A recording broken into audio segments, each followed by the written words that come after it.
Those memories. So dark.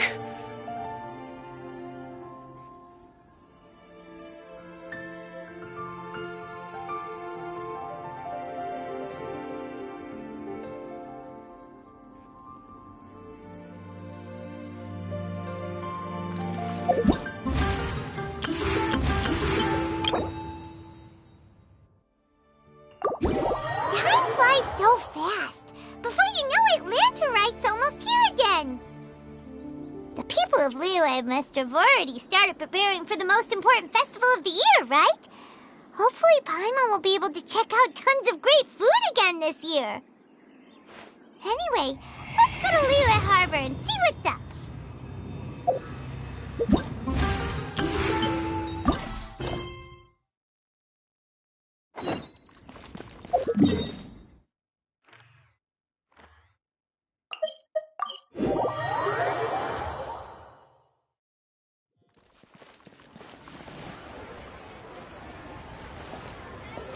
Paimon votes we go say hi to Xiangling first.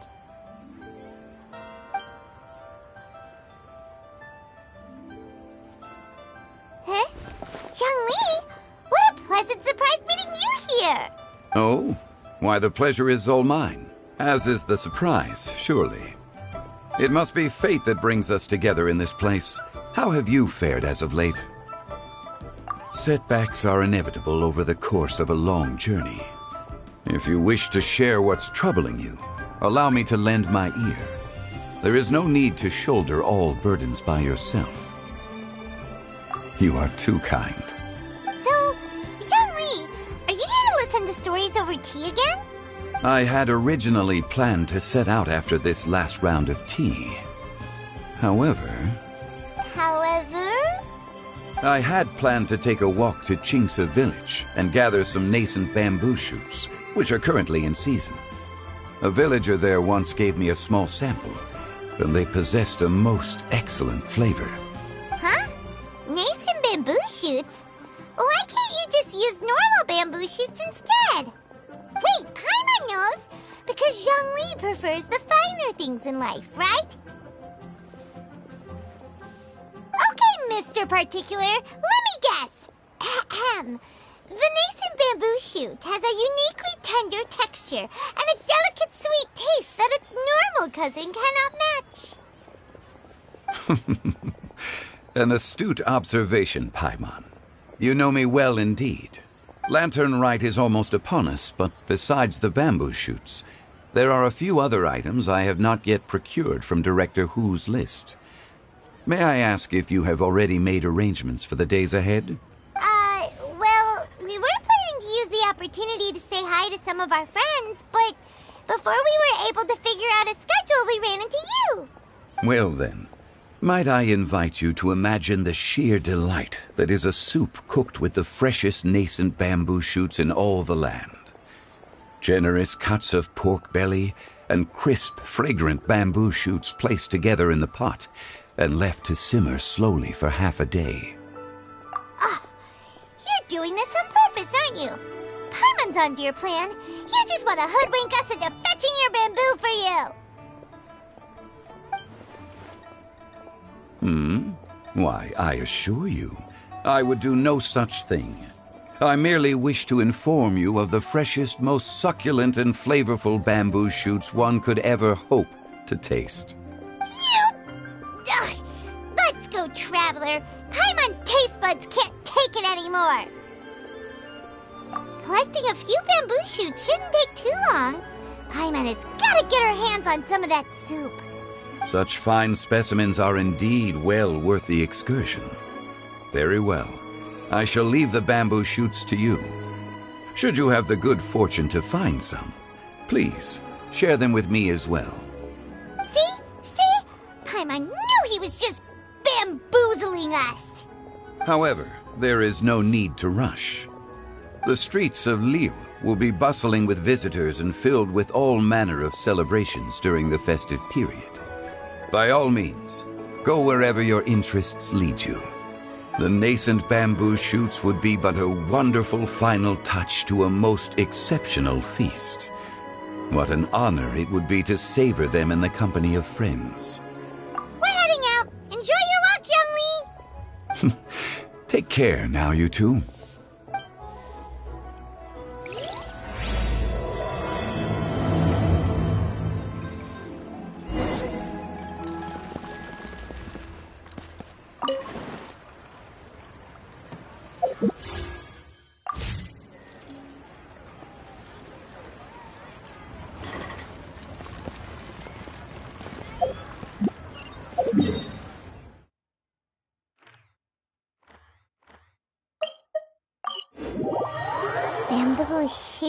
Bamboo shoot, nascent bamboo shoot. Oh, this one's only just sprouted, and it looks super fresh. Paimon thinks this is the one.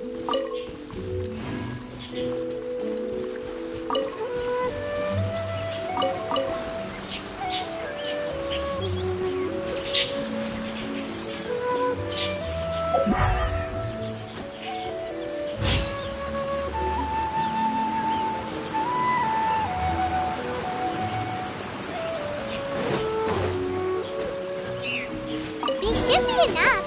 Let's head back. Help! Help! Did you hear that? Someone's calling for help. It's coming from over there.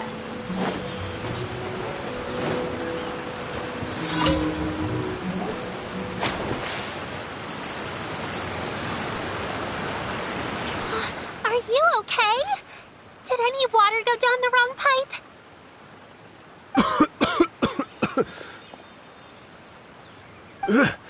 I think I'm okay now. Thank you so much. That was scary. Well, at least you're all right. All thanks to your savior here. Oh, a little girl? Greetings, everyone. My name is Yao Yao. It's a pleasure to make your acquaintance. Whoa, she's so well-mannered.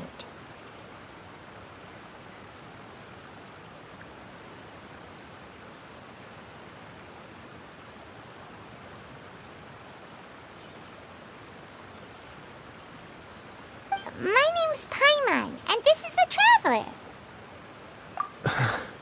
I'm Dvorak, a musician from Fontaine. I came through Stone Gate intending to head towards Liyue Harbor, but then I became captivated by the beautiful scenery, and before long, I was completely lost. Just now, I was so mesmerized by the waterfall that I slipped and fell into the water. If it weren't for Miss Yao Yao's help, I shudder to think what might have happened. It's all right, Mr. Dvorak. The splashing around the bottom of the waterfall means the stone path is always wet and slippy. You definitely have to be careful. Next time you're exploring an unfamiliar environment, try to focus on what's right in front of you. Don't let your mind wander.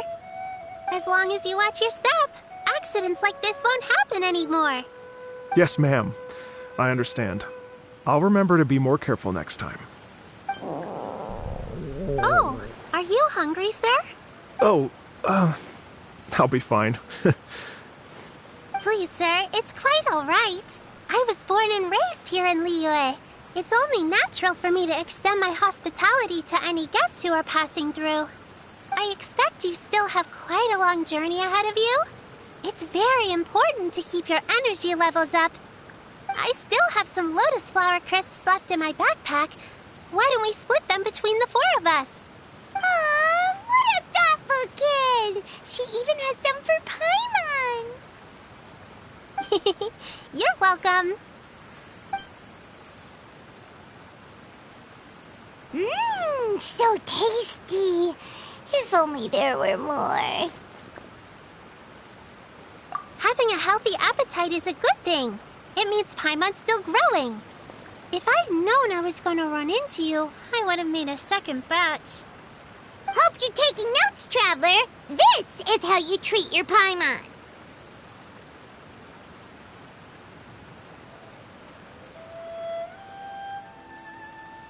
What do you think, sir? Are Liyue's snacks to your taste? I wonder if they're not sweet enough. No, they're perfect. When I was traveling through Mondstadt, I had a chance to try one of their moon pies.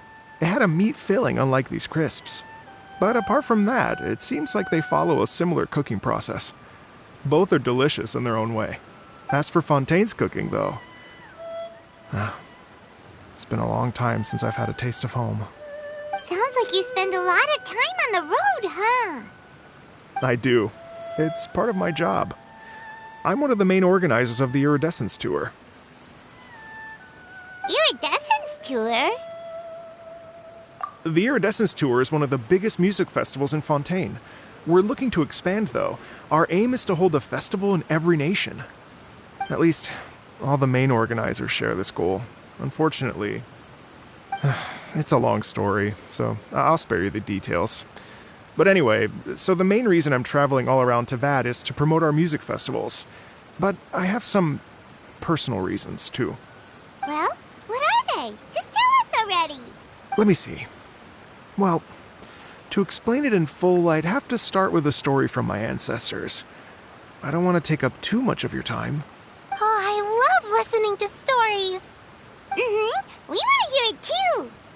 Okay, then I'll start from the beginning.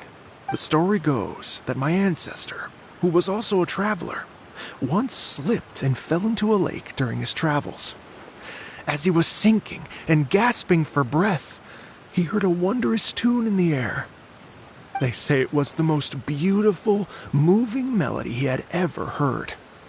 Even in that life and death moment, the ethereal music seized his full attention and almost made him forget the fact that he was drowning. When he finally came to, he found that he had already been brought ashore.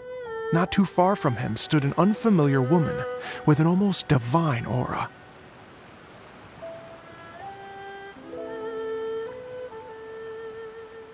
Once she saw that he was no longer in danger, she left without a word. My ancestor tried to run after her to give his thanks, but although a mere dozen paces separated them, no matter how quickly he gave chase, he drew no closer and remained a dozen paces behind. In the end, all he could do was to bow in thanks to the woman as he watched her walk away towards the rivers and mountains in the distance, before at last he turned around and made his way home. Once he returned to Fontaine, he began to learn an instrument so that he could spread his story far and wide, just like the bards. After generations of retelling, embellishing, and dramatizing, people have come to think of that lady as something like a fairy. The story's become something of a local legend in Fontaine. It's called The Lady Overlooking the Lake. People now say that if you go down to the lakeside and play an instrument, so long as you play a pleasing melody, you will hear a fairy lady who is hiding out of sight, playing along with you.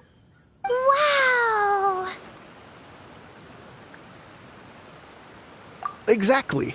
It may just be a legend to others, but for me, it's a real part of my family history. I wanted to find out the truth of this tale.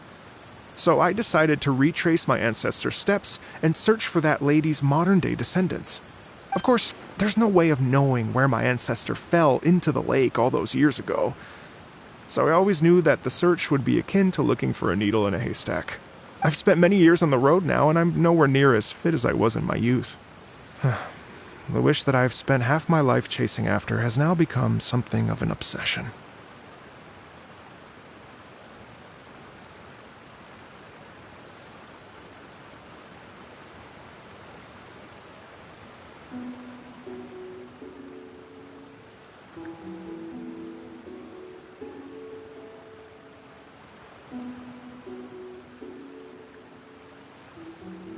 I haven't lived half of my life yet, but still, I understand how you must feel.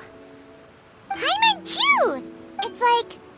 imagine if you saved the center of a lotus flower crisp, which is the best part, by the way, because you wanted to eat it another day. But then suddenly, sploosh! It falls into the water, never to be seen again!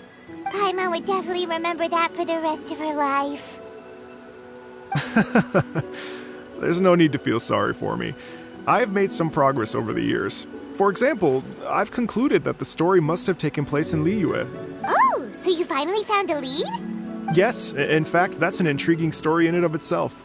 I'd always known that Mondstadt is the city of song and freedom. But more recently, I heard that the Animal Archon returned to Mondstadt for a festival in the fall, and learned that he himself is a patron deity of music. So I prayed for the Animal Archon's guidance in the Mondstadt Cathedral, and as soon as I set foot back outside the front gate, I noticed a cluster of leaves being blown in the wind further and further west, towards Stone Gate. A friendly local told me that this meant the wind was guiding me in the direction of Liyue, so I followed their advice and made my way here. Right? You get it. I knew I'd find someone that agrees with me eventually. Are you sure? It sounds a bit too much like one of those fake legends told by those treasure hoarder guys to scam gullible grannies from Jingsa Village. Rex Lapis has returned to the world. Just give me some incense and a little more towards the travel fees, and I will pass your gift on to the Lord of Geo and ask him to keep you and your family safe and well. And so on and so on. Don't worry, Yao-Yao. We have a lot of experience with deciphering omens and stuff. And anyway, you only got scammed if you handed over Mora, right? Actually, to express my gratitude, I did spend rather a lot of Mora on several bottles of fine wine, which I left at the Statues of the Seven along the way. Oh dear. Well, how about this, ladies and gentlemen? Why don't I bring you all to Yujing Terrace to see Miss Ganyu? I don't know very many people, so I can't help you out much, but Miss Ganyu and the Qixing know just about everything. If you've been scammed, they'll help you get your Mora back. And if the wind was telling the truth, and you want to keep looking for that lady's family, they'll be the best people to ask. But you've already helped me so much. Well, I was going to take some new medicinal herbs and plants I picked to Miss Ganyu anyway, so it's no trouble at all. You know what? It's been a minute since we saw Ganyu too. It should be nice to pay her a visit before Latern, right? All right. Well, my sincere thanks to you all. I will never forget your kindness. Okay, everyone. Please follow me. I'll be your guide. Remember to watch where you're going, okay? Uh-oh. Paimon's out of a job. Oh well. Paimon will just be a cheerleader instead.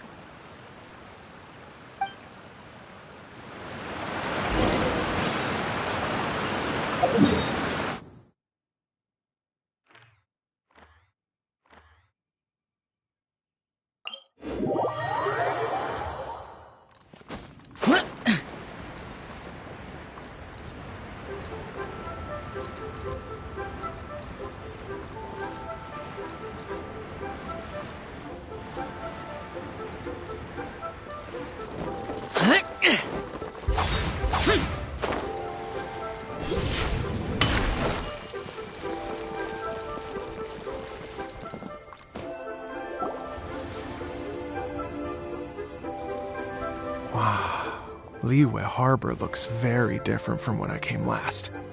It's almost as if I'm listening to the same melody, but with a richer timbre and new variations added. Well, we are here during Lantern Rite after all. It only comes once a year, so they always have a big celebration. It's fair to say that this time of year is when Liyue Harbor looks the prettiest. Great. Let's go and check it out. I can't wait to get into the city and see it all up close for myself. The streets are breathtaking. Smiles and laughter everywhere I look. It's contagious. I can almost feel the music in the air. I have the urge to start waving my conductor's baton. I'm glad that you're enjoying the city.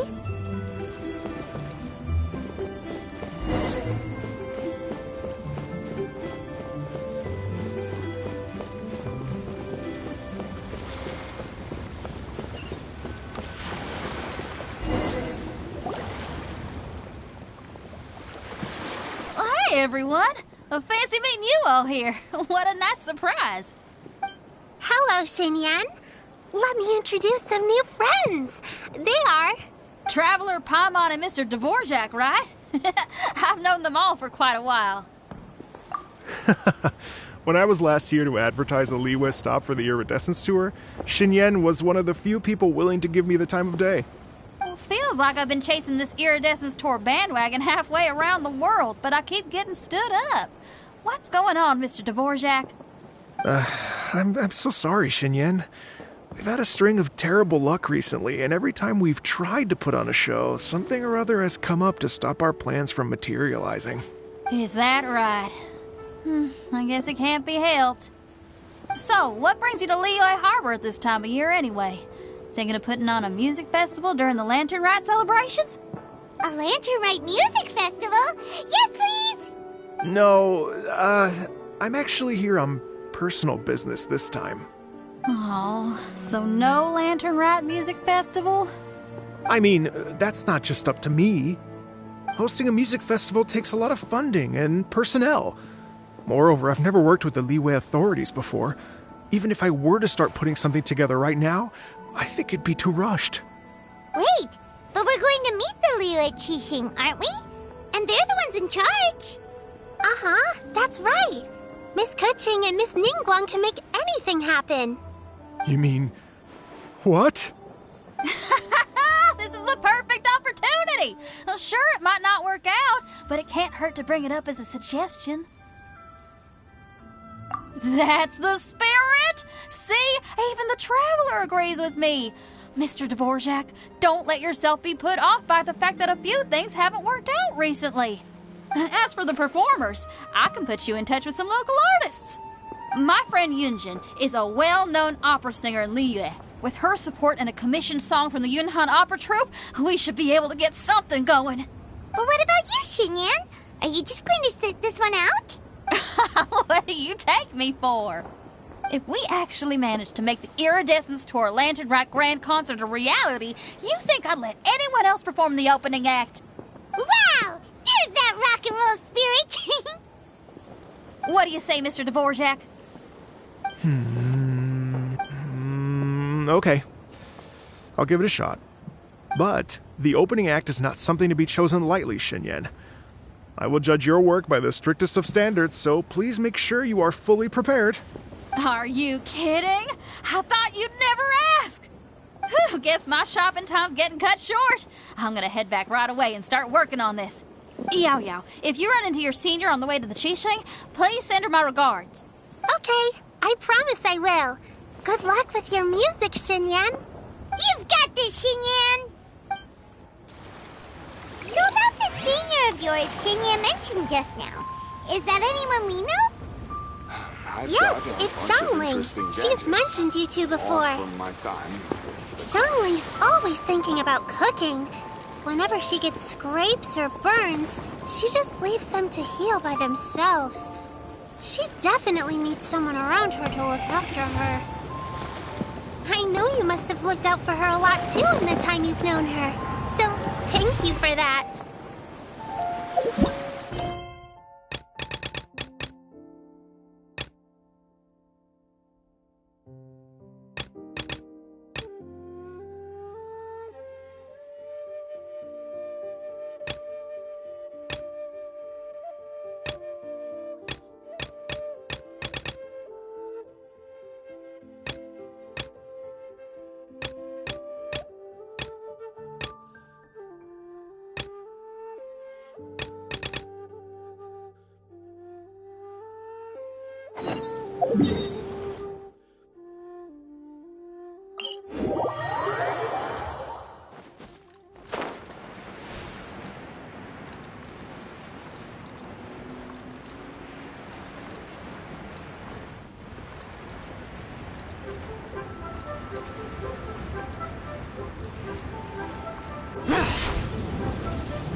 It's Master! Is it okay if I go and say hi to her? Oh, calm down now, dear. I'm not about to run off anywhere. I'm not a bundle of energy like you. I haven't seen you in days, Master! I've missed you. Oh, bless you, Yao Yao. You do say the sweetest things. Ah, look who it is.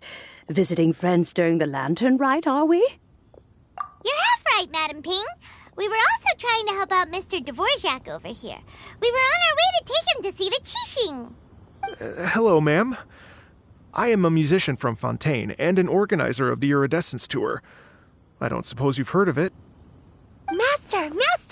The Iridescence Tour is a super famous music festival! Oh, an old lady like me wouldn't know much about that sort of thing. A music festival, you say? It sounds terribly exciting. Oh, right! Madam Ping, how would you feel about that? You're an elder of Liyue, and you know all about Liyue's cultural traditions. Hearing your thoughts would definitely help us figure out how best to approach it. For example, do you think it might be a bit too modern, or is there any other issue?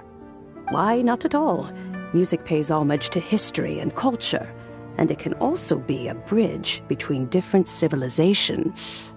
Times change, and the music enjoyed by the youngsters of today is no doubt very different from the tunes I was accustomed to in my youth. Nevertheless, all fine things in life can be appreciated. And so, I look forward to it immensely. Hear, hear. I do believe that, my own dear grandmother aside, you are the wisest old lady I've ever met. Goodness gracious, you're all being suspiciously sweet today. Yao Yao, whatever have you been feeding them? Master, you're in such a great mood today. You're even cracking jokes with the rest of us. Oh, well, I'm sure you must have plenty to be getting on with, yes? Run along now. Don't let me hold you up. Thanks, Madam Ping. We'll see you again soon.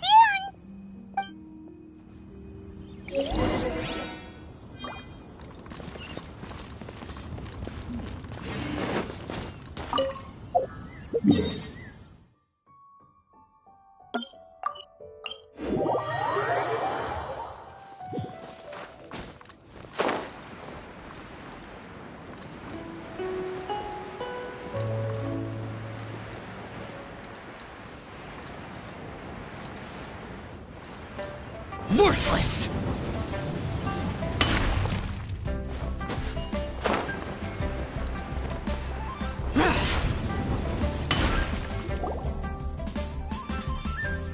And when you meet with the Ministry of Civil Affairs, please remind them that the festivities are not an excuse to procrastinate their work. Understood, Miss Ganyu. I'll take my leave now. Ganyu! What brings you here, Yao Yao? I've brought all the medicine you asked me to pick for you. Oh, and here's a pack of sweet flower seeds as well. Also, these dried Qingshan leaves make a great pot of tea that's very good for you.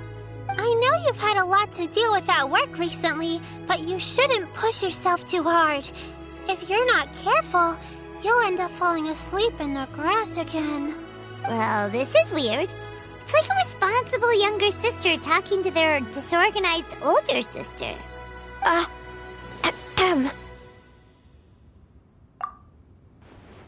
Thank you, but Paimon's criticism is quite valid.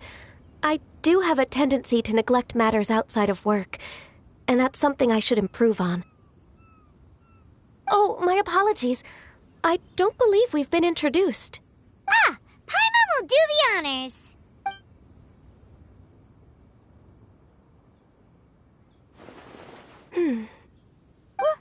What's wrong? Did Paimon go over everything a bit too fast? It's definitely an ambitious plan. If there's anything you didn't quite catch, Paimon's more than happy to go over it again. It may be a little difficult to make this happen. Oh? Well, the Latern Rite is the most important festival of the year. our celebrations must not only be visually spectacular, but also appeal to the tastes of Liyue citizens from all walks of life. The Iridescence Tour is relatively unknown in Liyue. It's difficult to predict how a brand new show will be received. It would be quite risky for us to bet everything on this one music festival. All very valid points. I completely understand. Therefore, we will not replace or cancel any of our pre-existing program. However, I will submit a proposal requesting to put the Iridescence Tour special performance as the final act of this year's festivities. Some live music will certainly add to the festive atmosphere on the night of the Latern Rite. As for the venue... Let's reserve a space at the docks. Yes, my thoughts precisely. Now I just need to take some time to give this proposal some polish. As long as I clearly lay out the pros and cons, and highlight the key points of the proposal, given that Ping and the Traveler have both given the idea their blessing, I'm confident that Qixing will be sure to give it serious consideration. Mr. Dvorak, I will need to discuss with you the number of musicians who will be coming to Liyue, as well as their catering and accommodation requirements. Oh, yes, certainly. Let's step to the side and discuss further.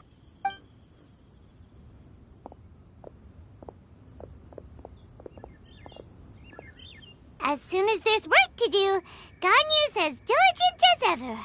I couldn't agree more. Master once said that everyone has things that they are good at and things that they are less good at. So, with that in mind, Ganyu shouldn't feel compelled to become perfect at absolutely everything. I'm good at taking care of people, so that can be left to me. Wow. Hey, Yo-Yo, can you take care of Paimon too? Paimon's getting hungry again. I'm afraid my backpack's empty now, but if you let me know what you like, I can bring you some of your favorite dishes next time we meet. Apart from lotus flower crisps, what else do you like? Anything sweet, and anything that's made from slimes.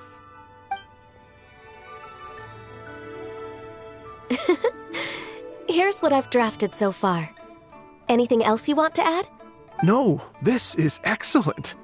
I'm racking my brains, but I don't think you've missed a single thing. Perfect. Then we'll leave it as is. I'll go make an official copy.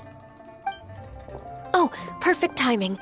We were just wrapping up our discussion here. Not at all. Every second counts for a complex proposal such as this. I will inform the Qixing of this development immediately. Please give me a moment to pass on the message. Yao Yao, thank you for bringing my herbs. I will make sure to take them. Remember to make tea from them first, Ganyu. You mustn't just chew them raw. I will. Okay, I should be getting back. If Yao-Yao stays out for too long, Mom and Dad will be worried sick. Everyone, I'm sure that the music festival will go off without a hitch, so don't worry. And in case I don't see you before, I wish you all a very happy Latern Rite. Thank you, Yao Yao. Happy Latern Rite to you, too. We should go get dinner together sometime!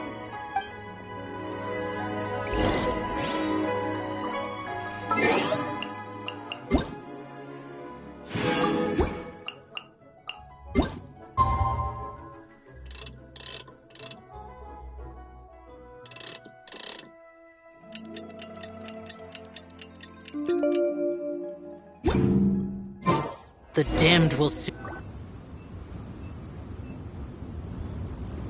Greetings, Traveler, Paimon, and Mr. Dvorak. Call me Kuching. Ganyu has brought me up to speed on everything. I'll get straight to the point. The Qixing have approved Ganyu's proposal. Over the next few days, I will be working with Mr. Dvorak on behalf of the Qixing to facilitate the organization of this concert. Yay! That's awesome! Please. The Qixing have a duty to deal with matters such as these. We have merely moved things forward to the next step. On a more personal note, I am an avid supporter of all things new and innovative. As such, it is my privilege to work with you on this exciting project. Thank you so much, Kuching. I'd become quite discouraged after our recent failures and was expecting the same outcome once again, so I didn't dare to get my hopes up. Never in my wildest dreams could I have imagined this going so smoothly. It's like a dream come true. Right, time for me to call in the performers. To stage a concert at a high-profile event like this is a rare opportunity. We'll make sure it's a night to remember. Yes! Our music band's finally getting fired up! Yes, indeed. I know exactly what I'm doing from here. For a musician, music will always be the language they are most fluent in. Oh, that. That can wait for another time. Oh. Ganyu? What's wrong? They told me all about Mr. Dvorak's situation, but I was so engrossed in drafting the proposal that I forgot all about it. Oh, that's quite all right. I don't even know what the person I'm trying to find looks like, so it was always going to be a long shot. Don't worry about me, Ganyu. Your time and energy are needed elsewhere. I'm sure you already have plenty to deal with between this concert and everything else going on during the Latern Rite. Thanks. It was just that I had a few initial thoughts when I heard your story. For instance, I wonder if this lady your ancestor met might have been an Adeptus. What do you think? To tell you the truth, Mr. Dvorak, I am somewhat related to the Adepti myself. I am part human and part Qilin. The Qilin is an illuminated beast. I know how important your quest to get in touch with your roots must be to you, because I've been there myself before, trying to find out where I belonged. Did you say the Adepti? And you're illuminated beast? Part Qilin? Are you telling me all the rumors of the Liyue Adepti are real?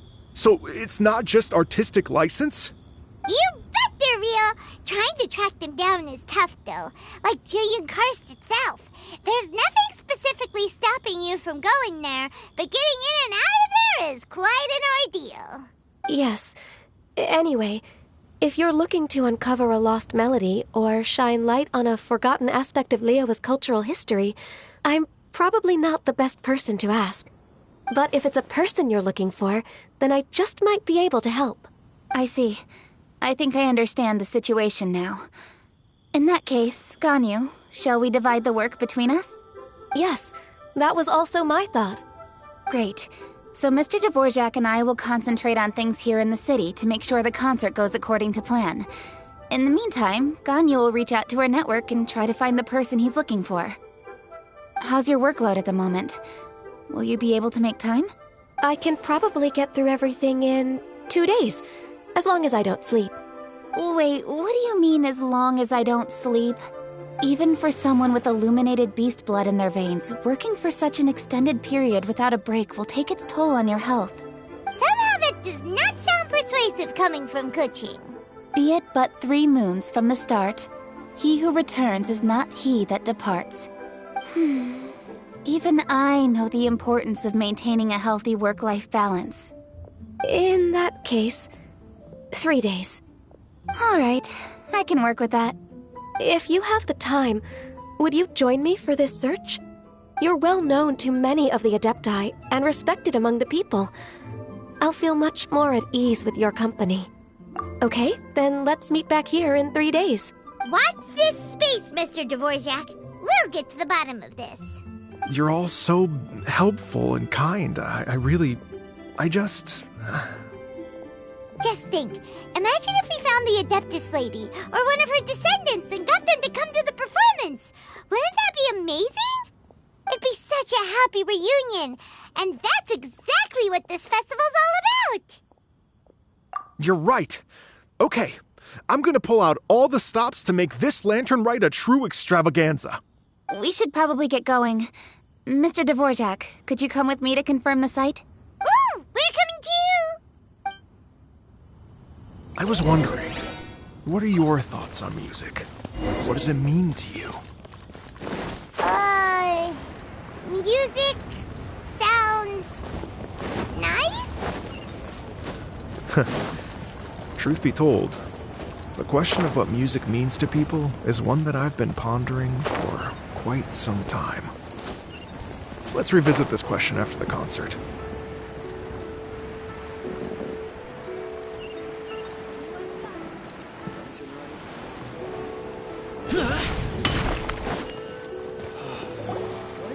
Yuhong! Baiwen, what is it? Per Lady Ningguang's orders, I've been gathering intelligence outside of the city with the goal of uncovering and dispatching any trouble ahead of the festival.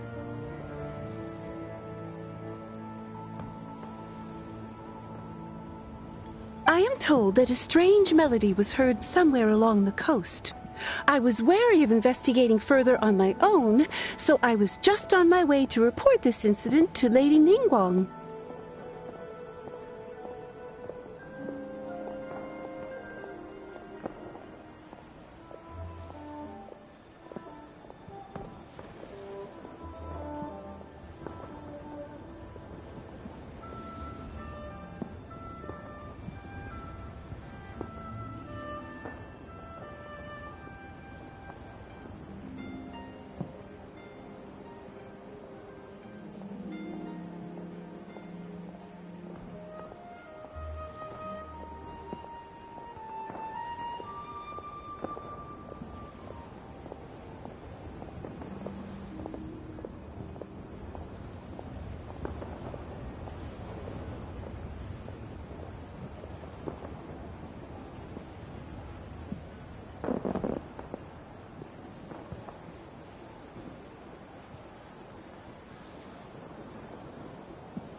But I'm worried that if we don't act right away, we may miss the window of opportunity to take appropriate action.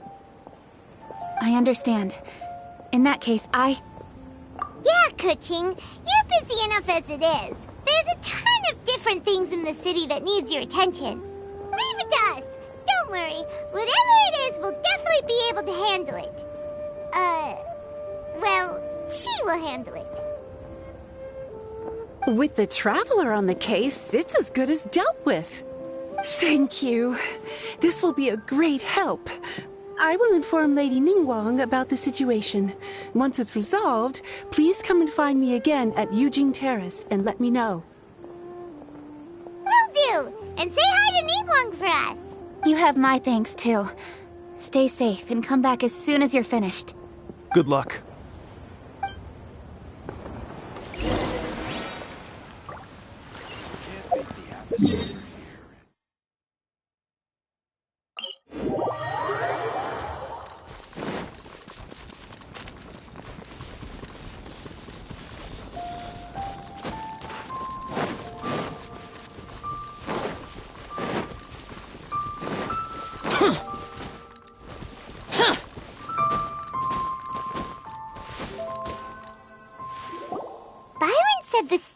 Tomb is coming from around here, right?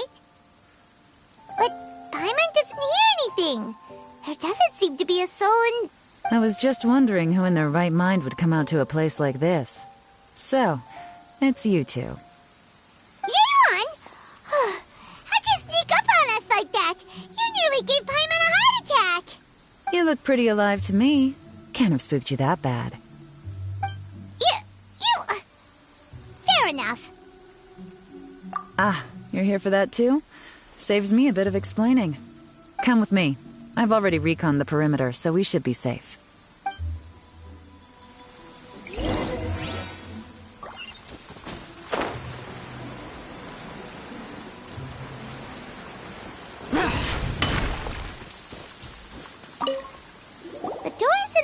windows are all fine, so there definitely wasn't a break-in.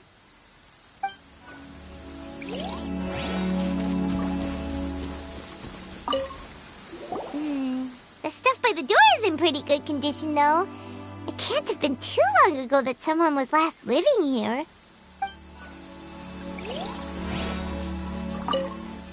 This place is completely empty. There's nothing valuable left here at all.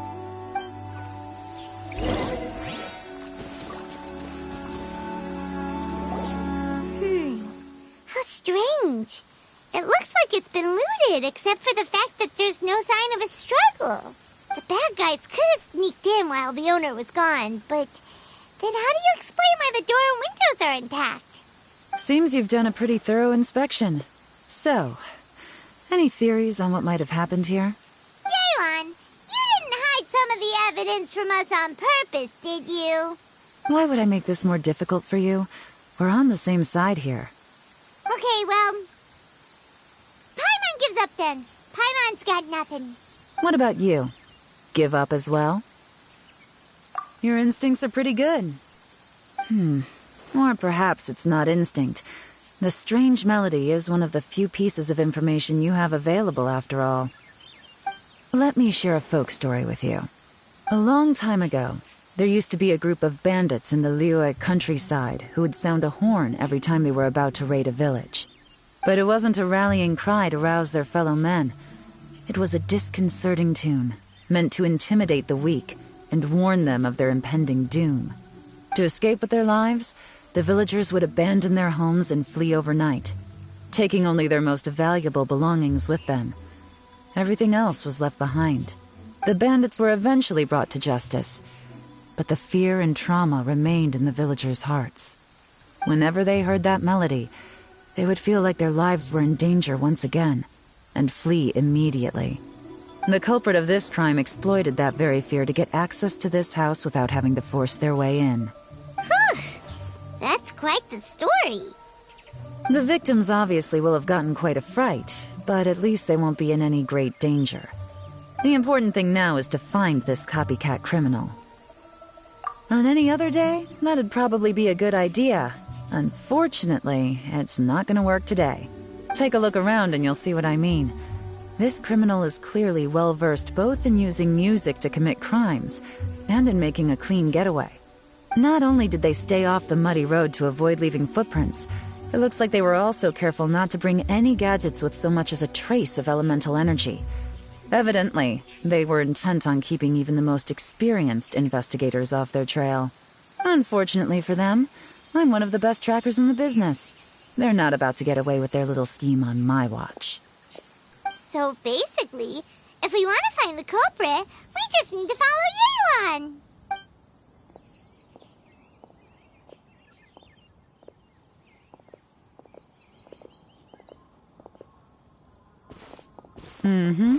As long as you can keep up.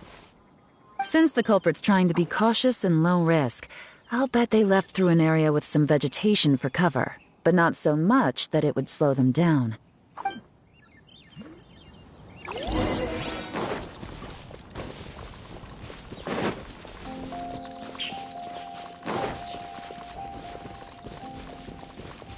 Here, look at this. These tracks are superficial, but they definitely didn't occur naturally. Something heavy was being dragged this way, meaning we're headed in the right direction.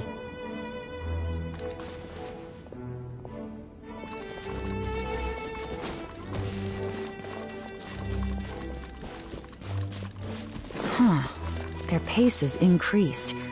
Normally, people carrying a heavy load slow down as their journey goes on and they start to tire. Whatever's motivating them to speed up must be psychological. For instance, reaching the home stretch.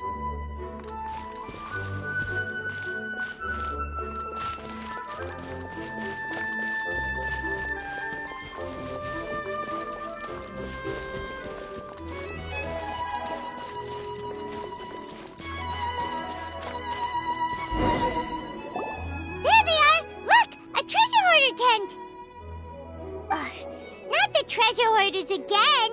And so close to Latern Rite, too! 'Tis not the season for their antics! Come on, let's round 'em up.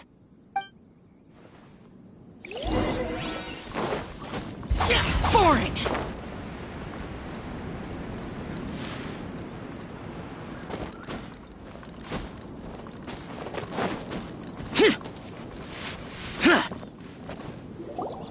Hey!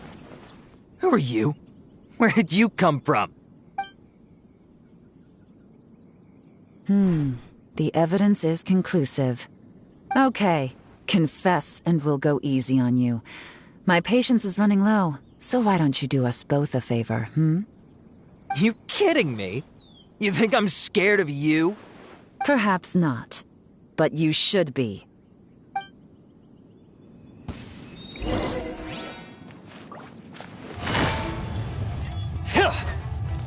Busted! Gotcha! Curses. Seems like you're not all talk after all, but there's no going back now. Better up my game.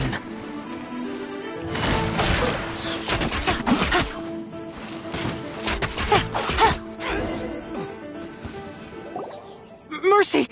Have mercy! Oh, it's a little late for that. I've come this far, I might as well finish the job. I surrender! I surrender, please! I'll do whatever you say. Please have mercy. Tell us everything. You have one chance, and I'm warning you. Don't make me ask twice. I won't, I swear. So Latern Rite's nearly here, and like a lot of people, I wanted to buy a few nice things.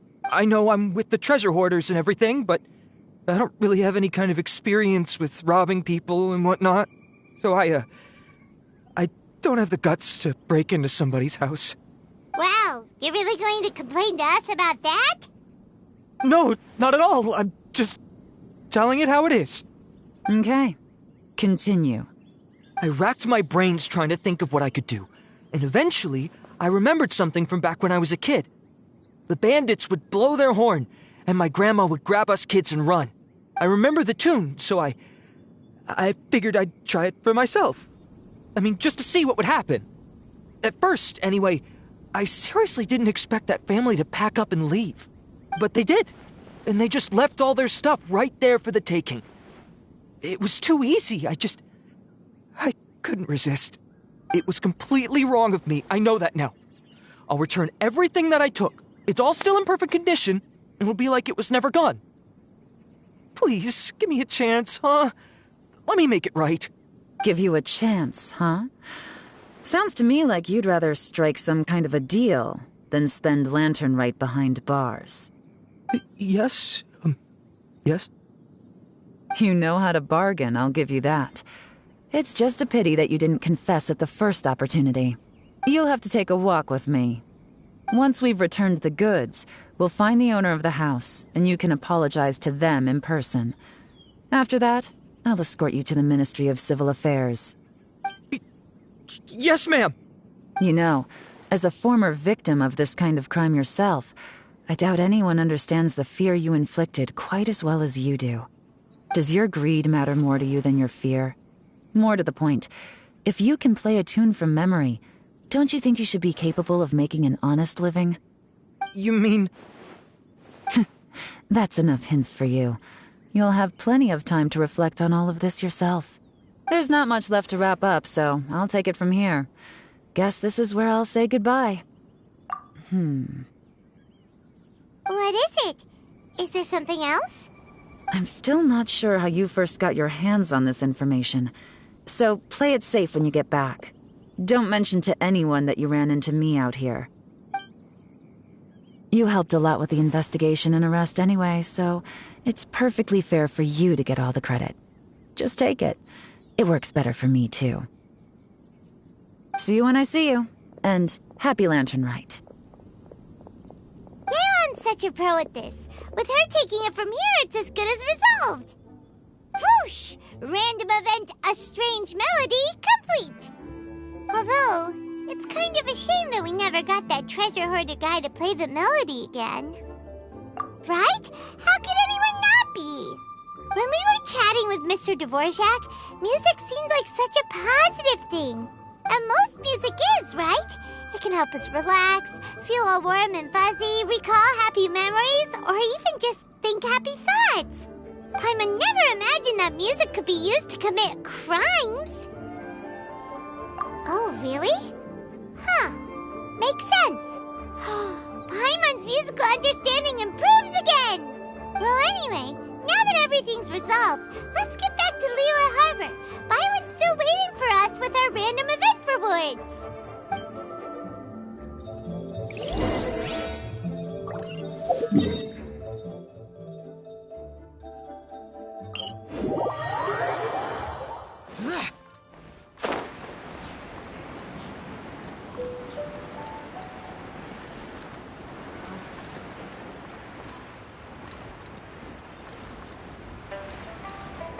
Here!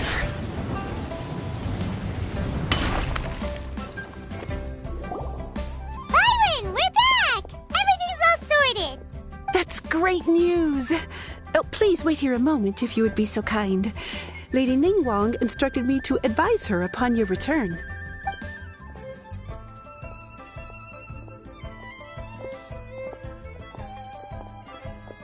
My greetings to both of you. Long time no see. No need to be so formal with us, Ningguang. We've known each other for a long time now. You must be super busy with all the preparations for Latern Rite. Don't mind us. On the contrary, I think it is those that I have known longest to whom I should extend the greatest courtesies. Alas, on a different day, I would invite both of you inside for some tea and a brief respite from your travels. But you're quite right. Trivial matters aside, there's no escaping the fact that we have a grand concert to organize. Once the performance itself is over, we'll then need to invite the representatives of the Iridescence Tour for a discussion on future collaboration opportunities. The financing arrangements alone could well entail many rounds of discussion. Simply put, there will always be work to do. Whoa, you're already thinking that far ahead? Well, we can discuss more current affairs if you'd prefer. I trust you saw this year's Mingxiao lantern at the docks when you arrived at the city? Yeah, it looked like a goose. Which Adeptus is it modeled on this time? Sea Gazer. I believe you're familiar with the name. Legend holds that he was free-spirited and easygoing. People described him as a cheerful soul and a loyal friend. On this marvelous lantern rite, we pray that the fallen heroes may be guided home. If the sound of music can flow like the rivers and streams into every corner of the land, perhaps the souls of those who have gone before us will hear the song of a new era. I wondered whether the melodies will be to their liking. Oh, they're gonna love them. Paimon's sure of it. At least, if the guy you mentioned is anything to go by, the Adepti and heroes of the past sound like a positive and free-spirited, cheerful bunch. They're sure to be open to new music. Well, let's hope so. I heard that you'll be going on a search with Ganyu to find the descendants of a fairy lady from a Fontaine legend. I'm sure this quest to uncover the truth behind an ancient story will turn into a most charming tale. Do share it with me, won't you? I couldn't bear to miss out.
Reduced to just standing around.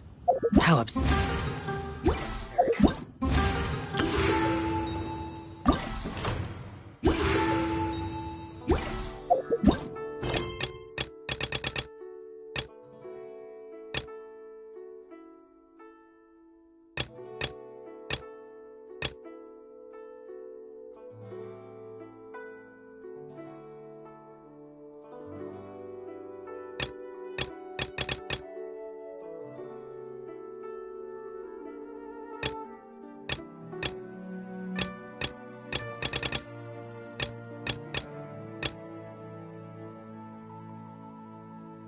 The damned will sooner die again than lay a hand on me.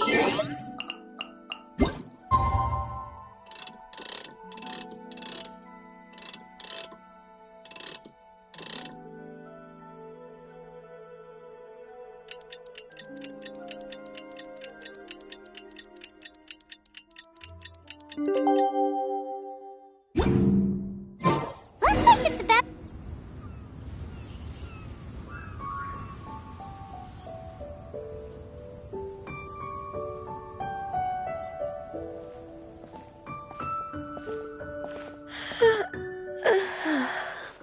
Greetings, traveler in Paimon.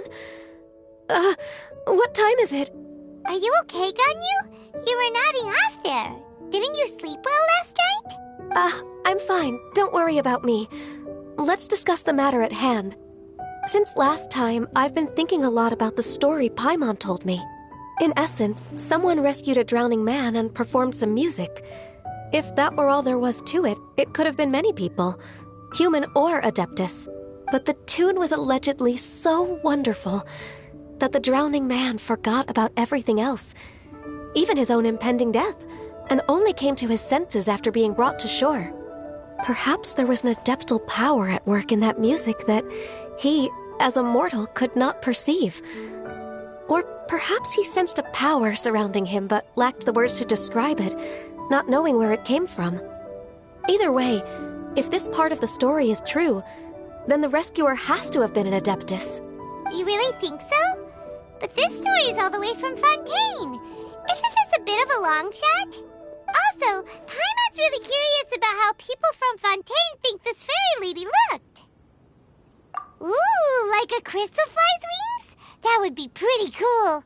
But Paimon definitely can't imagine any of the Adepti looking like that. Actually, Ganyu, if you had to save a drowning person, how would you go about it? Huh? Me? Well, I'd get them to the shore, and then I'd probably hide behind a tree and watch them for a while.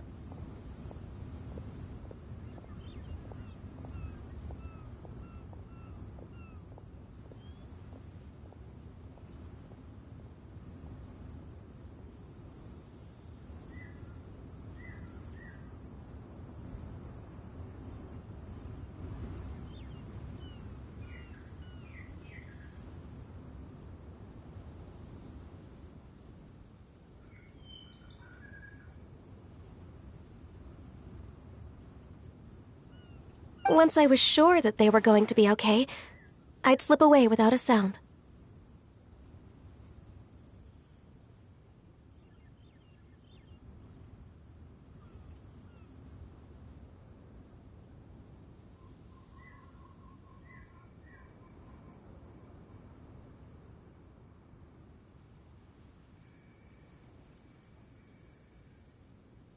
Got it.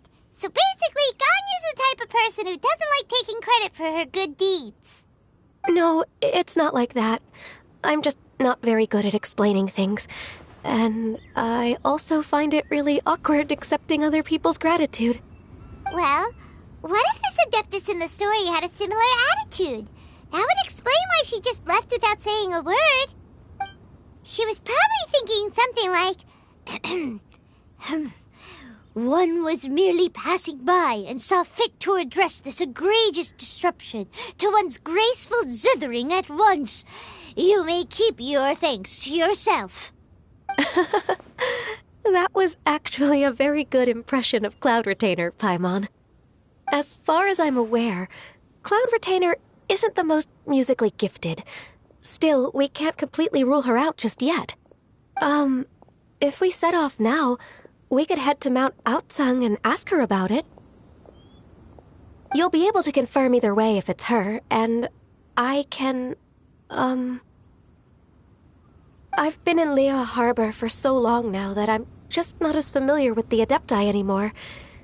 If there's anything we want to know about them, she's the best person to ask.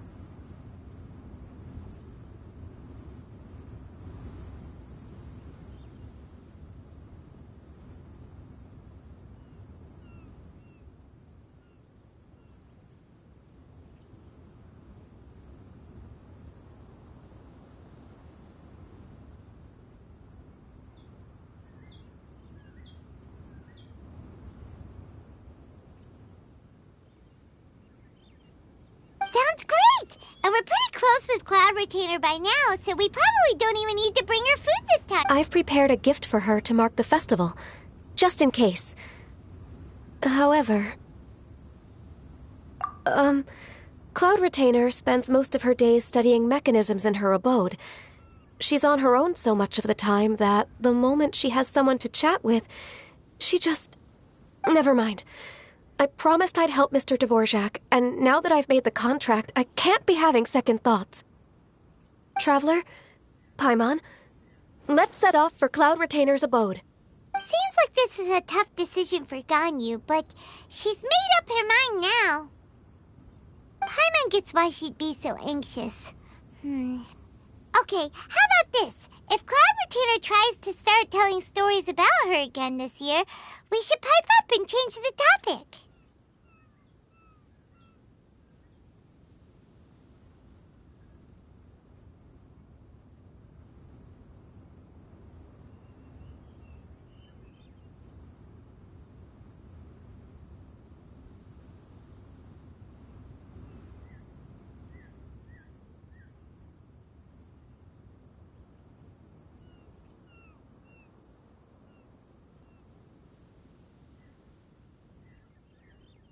Wait, did she leave already?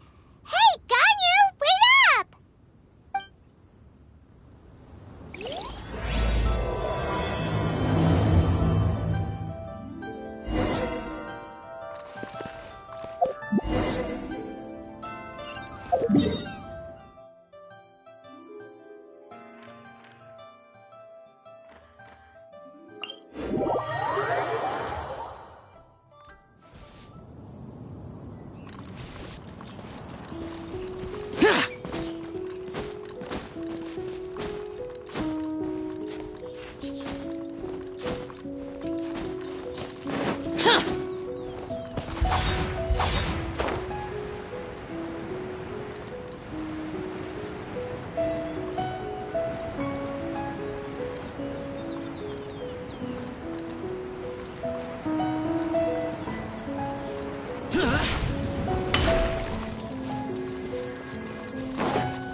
Paimon's so tired from trying to keep up. Don't either of you need to take any breaks?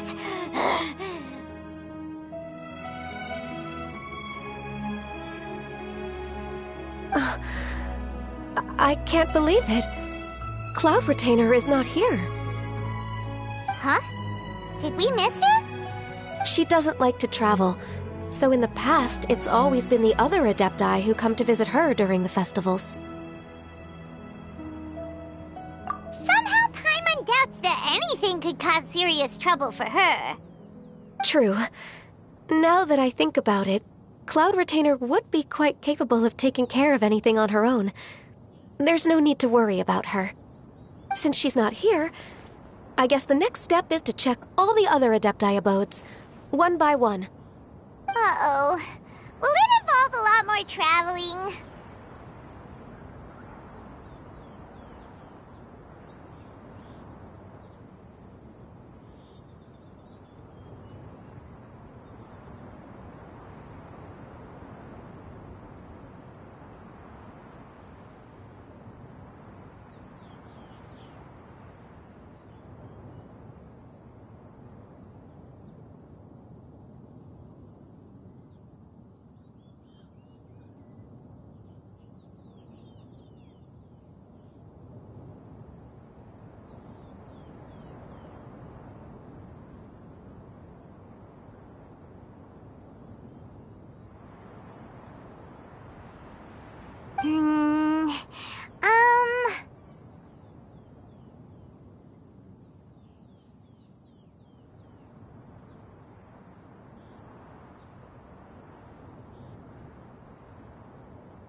Please go on, Paimon. Our goal here is to find the Adeptus that helped Dvorak's ancestor, right? We can't hear any music right now, but if she's really as nice as the story suggests, she'd definitely come to help anyone who was drowning, right?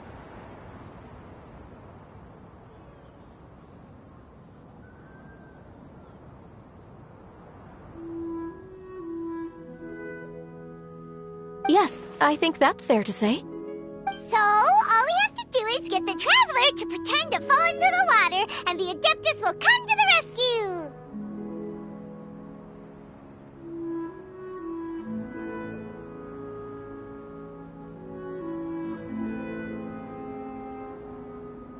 You know perfectly well that Paimon can't swim! Paimon would sink like a rock! Just trust Paimon! The water's pretty deep over there! Quick, swim to the very center!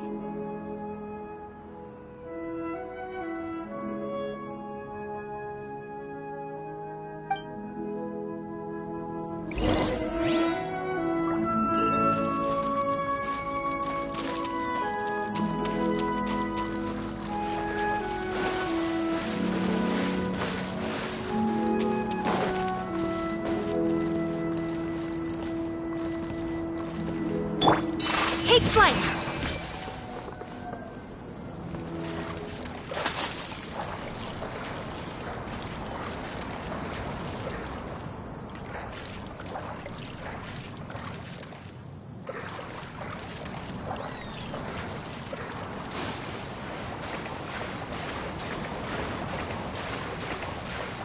Help! Help! Someone's drowning! If only there was a kind-hearted Adeptus here to save us! Oh no! Whatever will a Paimon do?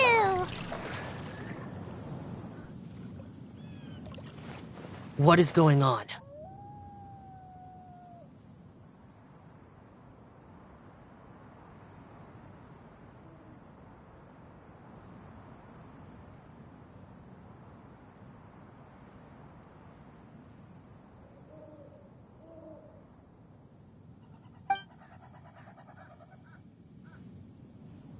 How do you feel right now?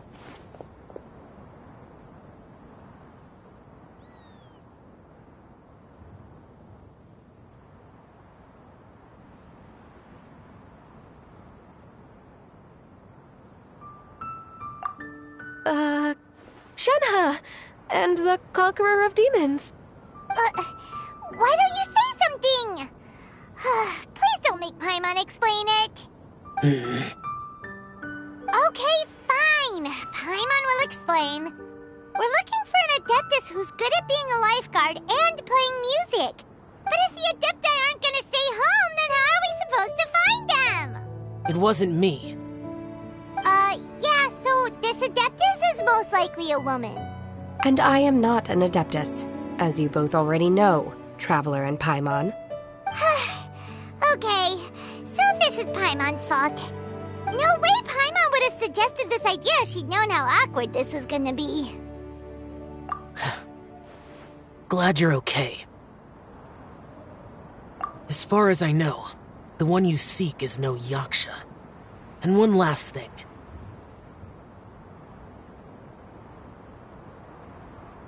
Your actions here caused others a great deal of worry. Do not repeat them again in the future.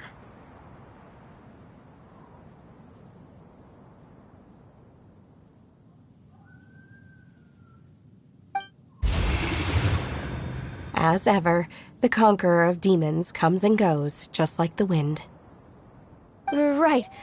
I didn't dare to say a word just now. How's your training going, Shenhe? Have you made any plans for Latern Rite? We could spend it together in Liyue Harbor if you'd like. Oh, I had planned to spend the festival with Master this year. Oh, speaking of Cloud Retainer, when did you see her last? Earlier this morning. She set off for Mount Hulao at dawn. I noticed she was using an Adeptus art of some kind to protect a mechanism that looked like a boiler. Maybe it was a gift for Mountain Shaper. I did not inquire.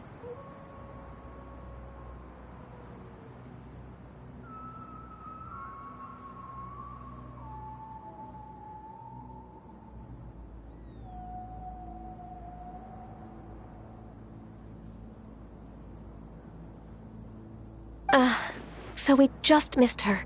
Please excuse me for a moment. I think I'll leave the gift in her abode. Sure. Thank you. It sounds like Ganyu and Shenhe have gotten a lot closer recently.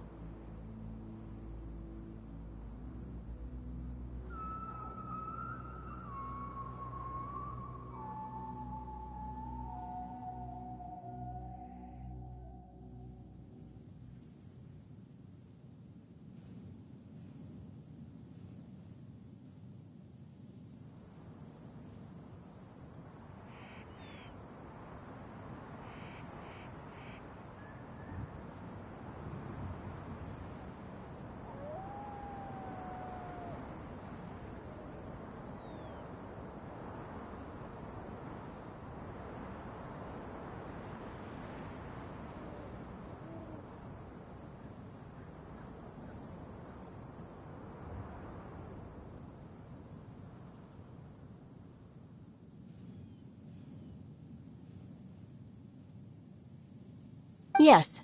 During the summer and winter, I continue to train with Master.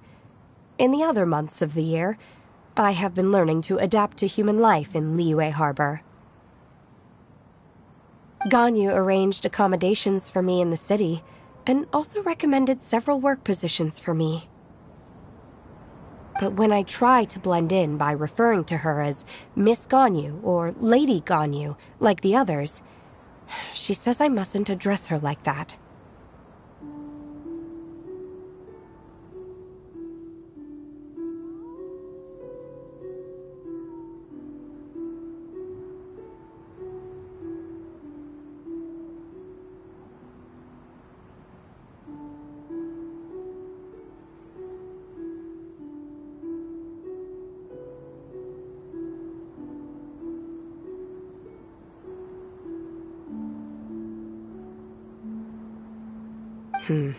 Sometimes I'm supposed to copy other people. Sometimes I'm not. It's a little difficult to keep track of everything. Oh, is that what it is? Noted. So, you came looking for Master today because you wanted to ask her about the Mystery Adeptus. Is that right? Yep. Oh, speaking of that, have you ever heard any music while out training in the mountains? Music? What is that? It's, a kind of a happy or relaxing sound. Or, a nerve-wracking sound. Or even a terrifying one. Okay, I'm done. I also left her a note so that she knows where to find us. We won't miss her again. Yay! That's really helpful. Thanks! We were just talking about this thing called music, and based on Paimon's description, I do believe I hear it every day. Please follow me. Oh, really? Great, let's go!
This is the place. I enjoy training here to the sound of music.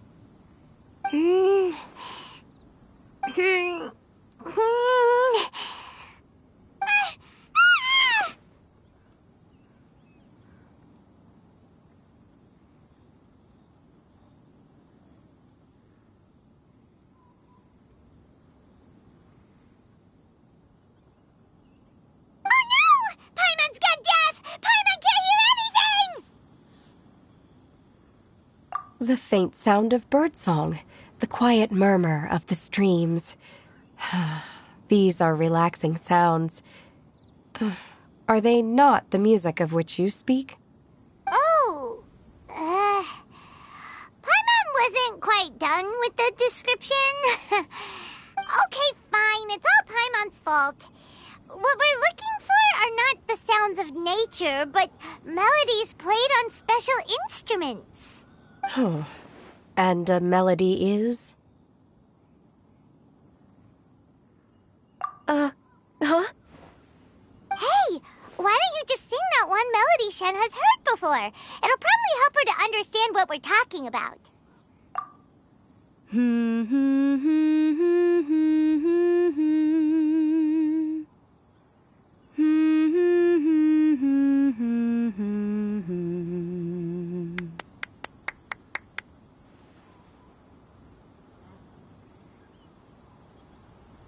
Oh, was that from the opera that Yoonjin sang?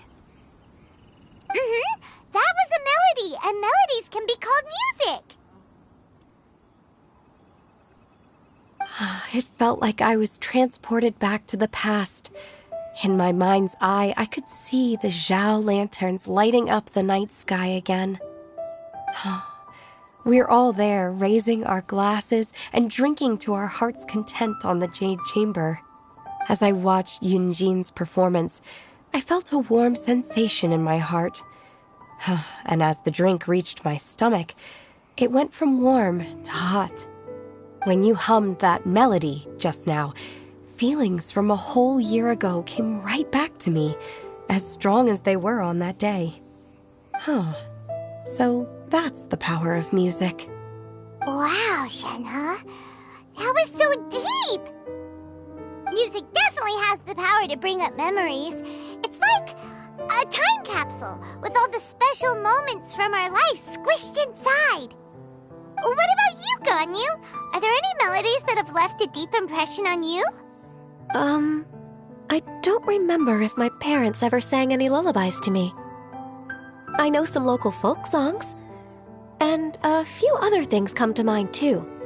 The songs of the sailors down at the docks, the little ditties that the vendors call out in front of their beloved shops, the tunes of folk artists performing on the streets. Yes, that's right. In the past, whenever I heard the sound of those tunes, I always felt that they were worlds apart from me.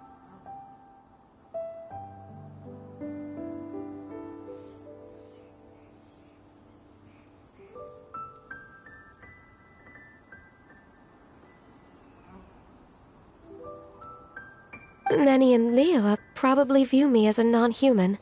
And they are right, in the sense that I never could connect with humans' artistic expression and their sentiments. So I haven't been able to integrate into their community and be a part of their lives. At least, that's the view I held in the past. Only more recently did I start to realize that the only barriers are ones that I have erected with my imagination. The way those melodies make me feel isn't all that different from other people after all.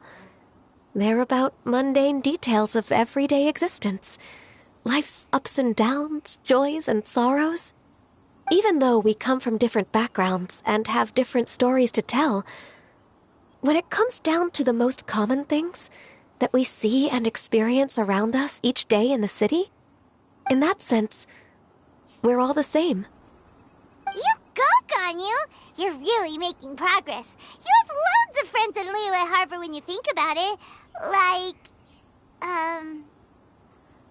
Okay, maybe some are more like coworkers and bosses, but at the very least, Kuching and Shenhe are your friends now, right? Yes, I am. Technically speaking, we should refer to each other by the conventional forms of address used among fellow disciples. But now that I know what constitutes a friendship, I do believe we are more friends than co-disciples. Thank you, everyone. Once the days are warmer, I would like to host you at my home in the city. Please invite Kuching as well. I've planted many types of flowers. I'm sure some of them will be to your taste. You are too kind. I couldn't possibly. Nonsense. You are my friend. I have cultivated and cared for the flowers just as you taught me. Once you've seen them for yourself, I am sure you can advise me how to do an even better job next time. I will save some for decoration. We can feast on the rest. Then, thank you in advance. Wait, what is that saying again? If you insist? Do people say that? I'm not completely sure either. It doesn't matter, okay? You got the point across. No need to split hairs. Paimon's more concerned about your idea of a girls' night out. Eating flowers? Really? Does this have anything to do with you both being the disciples of that illuminated bird? Who dares refer to one not by one's Adeptus title, but merely as that illuminated bird? Master, our greetings, Cloud Retainer. Ah! There it is! The illuminated bird has landed! Double humph. Now she has the gall to use it rather than she. Even after being chastised once already? Barely a moment has passed since we last met, and yet your impertinence has reached new heights. Very well. If you refuse to learn your lesson, one shall scold you no further.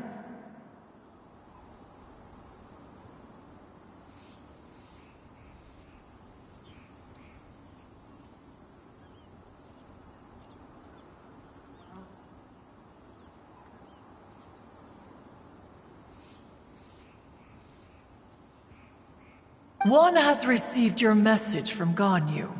On the matter of the Adeptus you seek, one suspects to know their identity. Well, shall one lead the way? I still have to complete my training for today, so I will bid farewell to everyone here. Very well. Await my arrival at one's abode later this night. On this special occasion, you should indulge yourself with some savory dishes.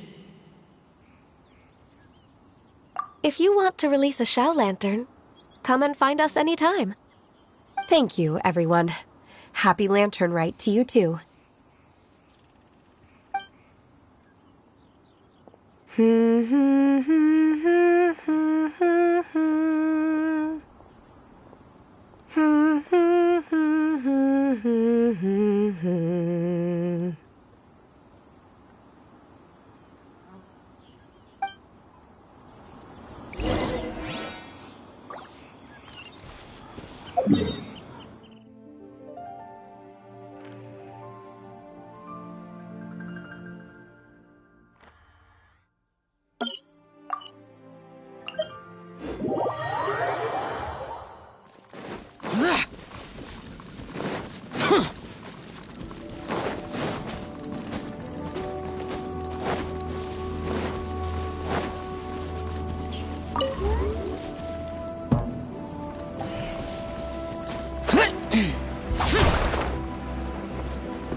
Useless!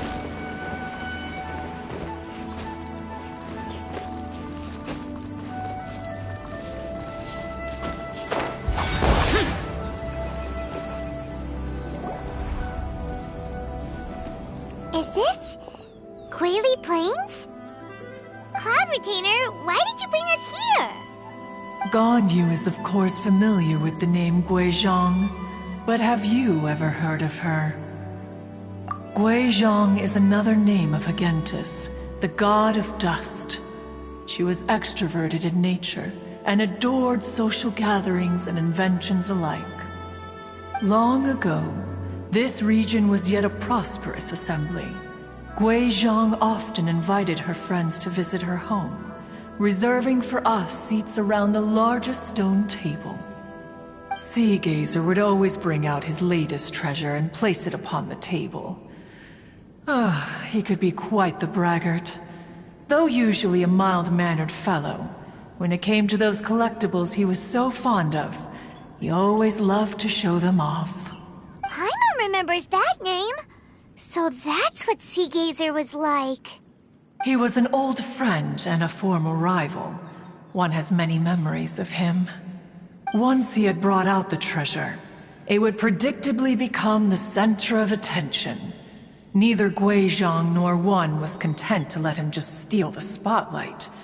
So we would then also present our proudest mechanical creations. As Adepti, we were each gifted in our own ways, and naturally proud of our accomplishments in our respective fields of expertise. As a result, One often quarreled with Seagazer. His treasures were not even of his own making. He just used his exploration skills to dig them out of the ground. How, pray tell, could he compare to me, when every single one of One's accomplishments were crafted by One's own hand? Cloud Retainer, you are getting competitive again. One digresses. Regardless, every time an argument occurred, Guizhong would come over to watch us during our mutual lambastics. On some occasions, she would join in, and on others, she'd take one of us by the limb and start uttering the most ridiculous nonsense. What kind of nonsense? No kind of nonsense were we spared. Sometimes she would brazenly opine, why argue between yourselves when neither of you could ever hope to beat me? Other times, she would make unsolicited suggestions, such as, once you two are done arguing, let's go to the foot of the mountain and grill some meat. She always sought to make everyone happy, and one must say, she had quite the gift for it. No matter what nonsense she said, One never felt bothered or offended. It also helped that she never referred to One as that illuminated bird or lady bird. Come on, get over yourself! Anyway, just as our impassioned arguments would reach the apex of acrimony, Marchosius would bring his delectable dishes to the table. Who would dare snub the stove god and his wondrous creations? At the sight of him, we would all immediately drop the argument and prepare the table for a night of feasting and drinking. Back then, One was always bothered by how the cups Rex Lapis brought were always too square for One's taste. Can you see yourselves ever enjoying a drink from a square cup? Then you are most tolerant, but that is its own virtue. Even One could never find fault with Marchosius's cooking. As we ate, Guizhong would continue to find topics for conversation, filling the table with humor and laughter. Each of those old fossils had their character flaws and points of obstinacy. So why was it that whenever we dined together, we always had a marvelous time? We would drink together from a spot high in the mountains, until the moon set and the sun rose, and only then would the banquet finally come to an end. Streetwood Rambler would often remain to admire the flowers with Guizhong before returning to her own abode. The glaze lilies were far more abundant back then. Entire fields of them would appear to the eye as a veritable sea of flowers. Streetward Rambler? That would be Ping. You probably know her as Madam Ping. Oh, okay. Wait, this is a lovely story and everything, but didn't we come here to find that Adeptus from Mr. Dvorak's story? Or are you saying that it was Guizhong? Didn't she, already, Alas, long has One avoided this place for precisely that reason. The sights here are a reminder of a time long gone, and evoke much sorrow. One should have guessed that you would disrupt One's poignant moment of mourning with your incessant questioning. No matter, One will share the whole story with you now. In times gone by, One quarreled oft with Guizhong concerning mechanical principles. We each had our ideals, and neither would yield. Under the pretext of a social gathering, One invited the impartial Rex Lapis to judge the quality of our creations. But Rex Lapis declared that Gui Zhang's Obscuro Vulpus mechanism was superior. Though one was too proud to acknowledge it, in one's heart, one knew that Gui Zhang was indeed the superior talent in the mechanical arts. As for the story between Gui Zhang and Streetward Rambler, that begins with a certain bell. In Gui Zhang's opinion, while mechanisms were no substitute for human composers, they were yet capable of producing simple but fine melodies. But Streetward Rambler believed music to be an expression of the soul, an emotional enterprise that could never hope to be replicated by machinery. They argued endlessly, until one asked Rex Lapis to intercede. He confiscated the bell and designated it for ceremonial use. Thereafter, one would often find them convening in the mountains, discussing music, mechanics, and all the affairs of the mortal world. But these good times were not to last. War broke out between the gods, and soon engulfed the Guili Plains. Gui Zhang was overpowered by the enemy, and fell in battle. When Streetwood Rambler and I arrived at the scene at long last, all that remained among the ruins was her lifeless body. After this, at Streetwood Rambler's request, Rex Lapis granted her the cleansing bell for safekeeping. To honor our friend's memory, one made a few finishing touches to her ballistic device. Many lantern rites have passed since then. Many greetings and goodbyes. Upon what do you gaze? The Guili Plains? No. It's everything.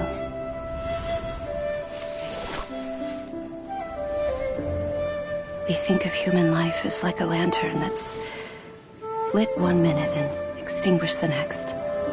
But are we Adepti so different? Perhaps as dust settles after a storm, we too must one day return to the world below. One has always been austere and private by nature, and has never relished socializing. One's dealings with Gui Zhang were born out of discussions on the discipline of mechanics.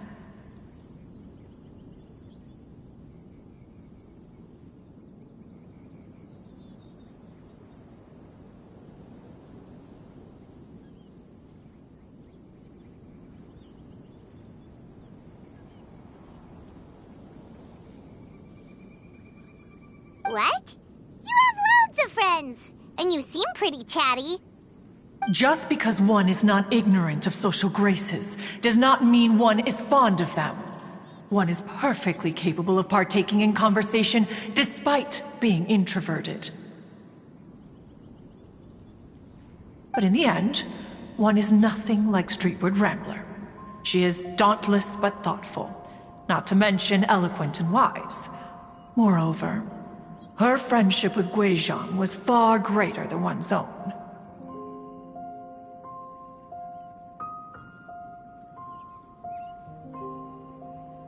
Back when they were rivals, they would often compete against one another in the realm of musical composition. That cleansing bell was one of Gui Zhang's proudest works, having the ability to both compose and perform.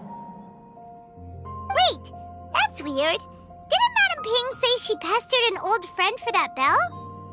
And she also said something about being a vain beauty when she was young or something. Streetward Rambler, a vain beauty. My foot. That bell has a sad history. Clearly, she refrained from sharing with you the truth of its origins, since the right time had not yet come. As for her old friend, who else could it be? As soon as Streetward Rambler heard that a certain Zhang Li wished to borrow the bell, she realized that the man was none other than Rex Lapis, and that he had made an enormous decision. After all, we all have known each other for several millennia. Some things between us are implicitly understood. Whoa! they were talking in secret code? Oh, Paimon did not see that one coming. Enough of your intrusions. Where was one up to? Ah, yes. One remembers now. The cleansing bell is powered by a mechanical art and can be used to great effect as an accompanying instrument.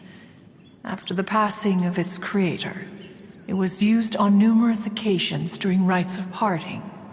But Streetward Rambler did not acquire it from Rex Lapis for the purpose of producing further funerary tunes. No. Each time she rang it, it was to play the tune that Gui Zhang composed on it.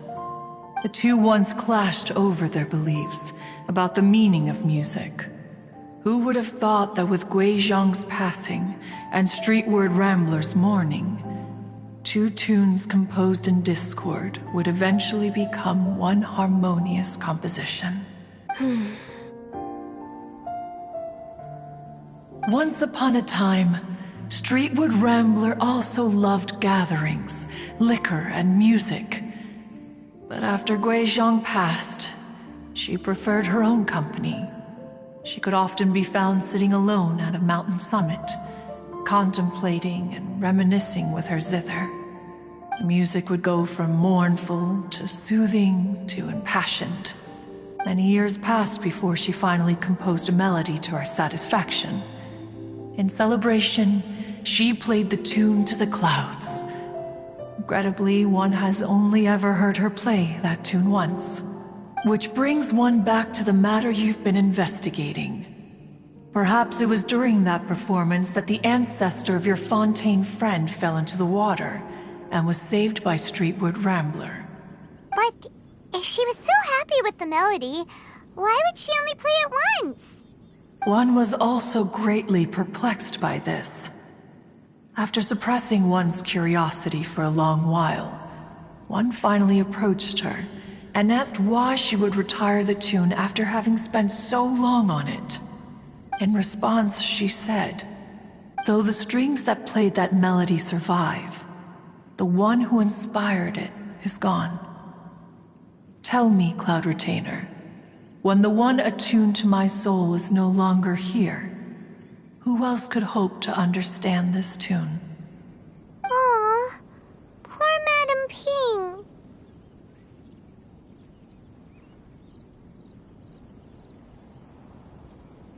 I just remember being taken care of by you when I was young. Once the Archon War came to an end, I stayed behind in Liyue Harbor to honor my contract. Although I met Gui Zhang a few times, I never knew anything of this particular story. Gui Zhang was quite the visionary, but tragically passed before her time. Her manuscripts still lie unfinished in the realm of clouds. Blank pages give one cause for contemplation on what might have been. Had you not decided to search for that mystery Adeptus, perhaps these stories, too, would have been lost to the sands of time. As of now, you know the truth. That the Adeptus who rescued the drowning man was none other than Streetward Rambler. Do you intend to discuss this with her? Do you mean Ping might find the topic too distressing? Precisely. The passing of our old friend is a heavy topic that both of us are usually careful to avoid. If I may be so bold, Cloud Retainer, could it be that this is just your own personal opinion? Oh? How so? I've been in Liyue Harbor for quite a long time now, and I've witnessed many farewells along the way, so I too am well acquainted with the pain of the passing of a loved one. But this doesn't bring the city or its people to a standstill. They have to keep moving forward. Someone as perceptive and wise as Ping will surely have come to understand and embrace this. Though these immortal mountains have lost an Adeptus, the harbor of mortals has gained a wise elder. No loss can ever be undone, but there is always much that can still be gained.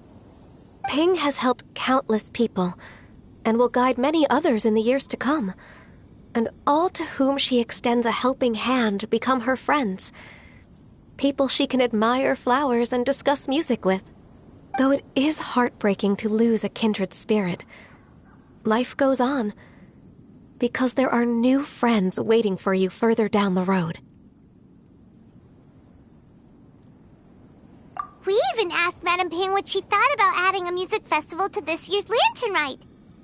Oh, when we get back, why don't we just ask her if she'd like to perform? Maybe we can even get her up on stage. You youngsters and your imaginations. Why don't you come with us? It's been a long time since you last spoke with Ping, and Liyue Harbor is always decorated so beautifully during the festival period. Is not every Lantern Rite the same in this regard? Were there ever anything new to discuss, one in Ping could meet any day of the year. I disagree. Each new day and each new year is different from those that have come before. How long will you simply let them pass you by? The edibles she brought this time were indeed quite delectable. Very well. Then one will be off. If the other old fossils have sneaked away into the city to amuse themselves, one shall soon find out. All right. We should be getting back to the harbor as well. We don't want to keep her waiting. Once the Guili Assembly, now the Guili Plains.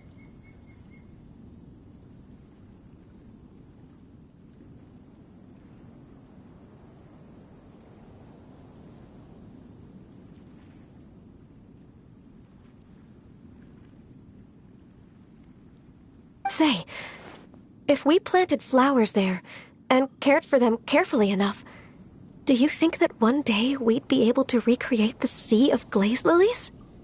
Allow one to take back one's praise from a moment prior.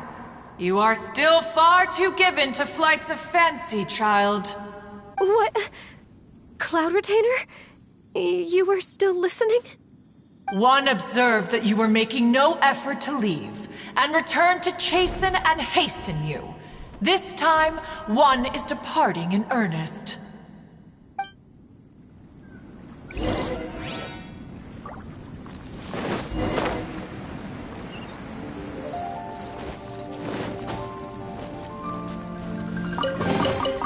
Why would anyone want...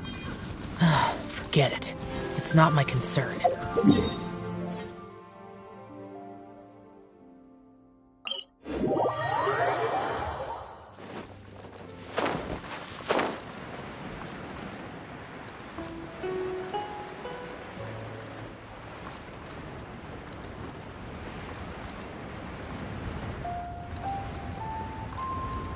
Worthless!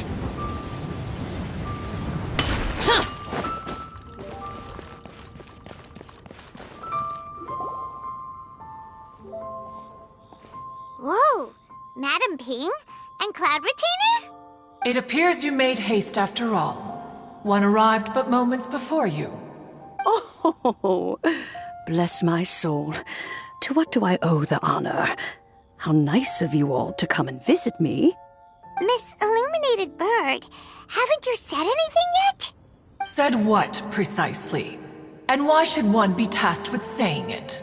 'Cause you're the one who's known Madame Ping the longest. Street word. Or rather, presumably, you would prefer to be addressed as Ping? Oh, Cloud Retainer, you are uncommonly polite today. Given that Lantern Rite is almost upon us, the weather in the city is most pleasant, and a sweet floral fragrance lingers in the air. Ganyu, please continue from here. Huh? All right. So, this all started because we were trying to help Mr. Dvorak find the Adeptus who saved his ancestor's life.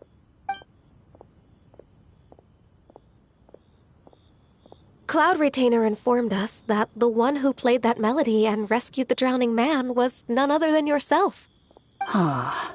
Let me think. Yes, I do believe I recall that encounter. What a long time ago that was. I'm surprised that you still remember it. Even more astonishing, perhaps, is the fact that this story has survived this long at all, when mortal lives are so very brief. It appears that she has proven herself right once again. Who's she? We like to call her Guizhong. From the look in Cloud Retainer's eyes, I sense that she has already told you all about her. Albeit reluctantly, one might add. Oh, there is no harm done. After all, Lantern Rite's very purpose is to commemorate the heroes who gave their lives for Liyue. Although Guizhong did not live to see the splendid sights of today, she was as much a hero as any other.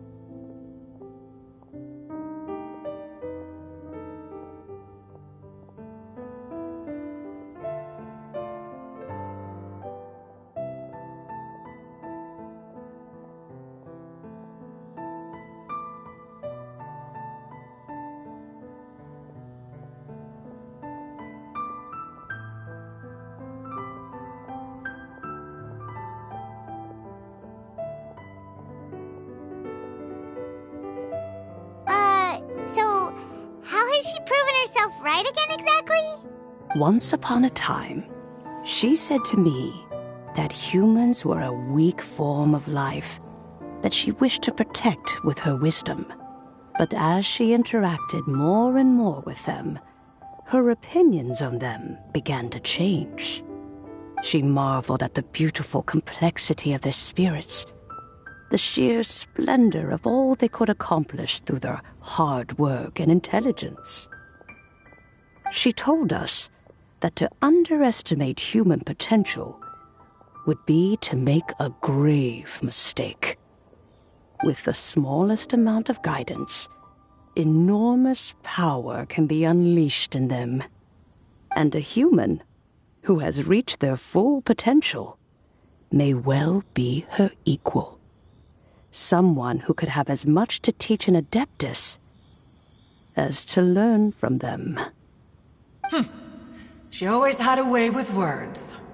That her mechanical accomplishments were judged superior to one's own was, one suspects, in large part due to her sheer eloquence.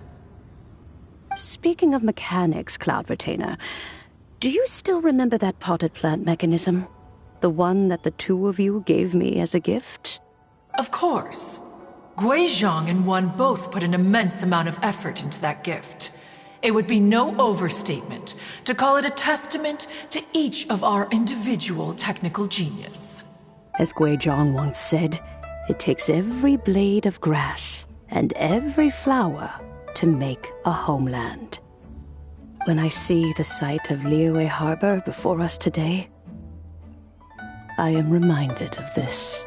Madame Ping looks very emotional right now. Of all of us, it was Guizhong who was the fondest of these grand and exciting occasions. If she were still with us, I'm quite sure she would still be trying to best Cloud Retainer's finest works at every opportunity. Liyue Harbor is always filled with the sound of music at this time of the year. If she were here, one is certain that she would seek you out to discuss and debate the virtues of various melodies. Oh, yeah! Music!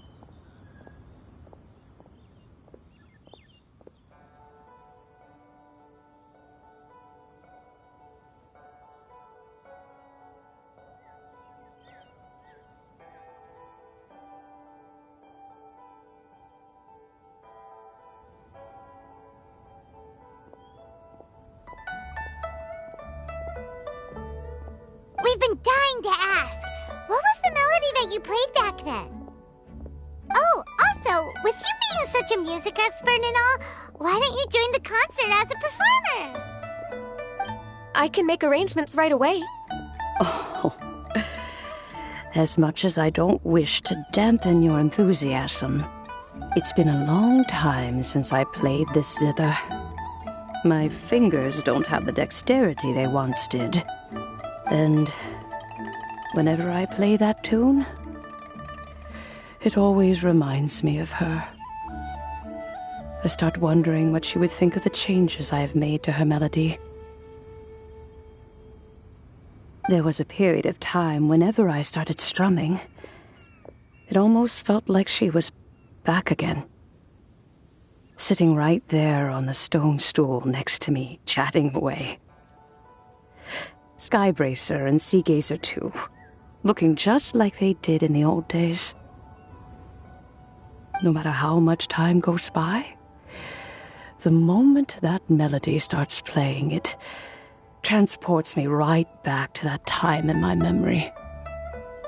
So the past still weighs heavily on your heart?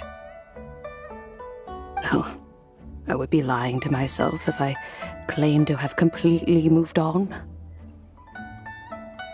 But that is not to say that grief doesn't get easier with time. Despite the sadness, I have found many things that bring me joy in life. It is simply the nature of the world in which we live that, even if one wished to mourn for an eternity, it would be a nigh impossible feat. Just look at this potted plant. Isn't it stunning? It takes an honest and open mind to confront and conquer grief. You have indeed made progress. Be that as it may, I shall leave the Latern Rite stage to the youth of today. Well, if you're sure. Granny! Whoa, what's everyone doing here?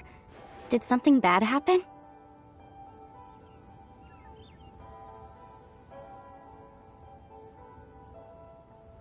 Ah, and now we've spooked Yanfei. No, everyone's just here to give me their regards for the holiday. Oh, that's wonderful, I'm glad. Well, in that case, happy Latern Rite, everyone. Happy Latern Rite. Oh, I just remembered that I have some, work to do at Yuehai Pavilion that I need to discuss with Yanfei. I haven't been able to find a chance until now. I will leave Mr. Dvorak in your capable hands. Cloud Retainer, Ping, we will be off for now. Huh? Does it have to be right now? Which case is this again? Hey, Ganyu!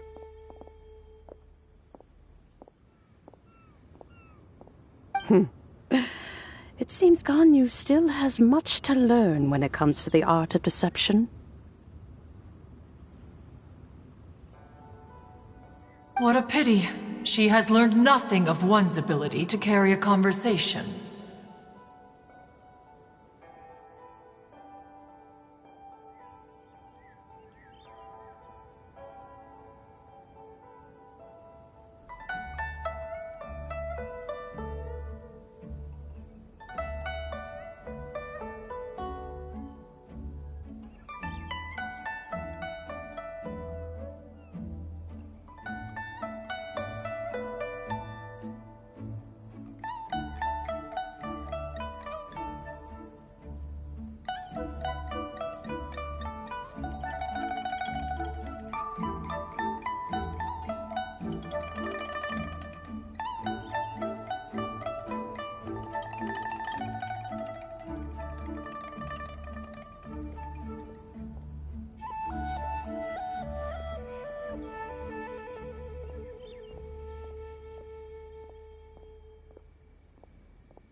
Since it's been so long, Cloud Retainer, why don't you stay?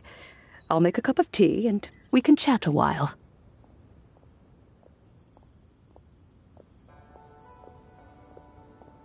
Gladly. This was one's intention as well.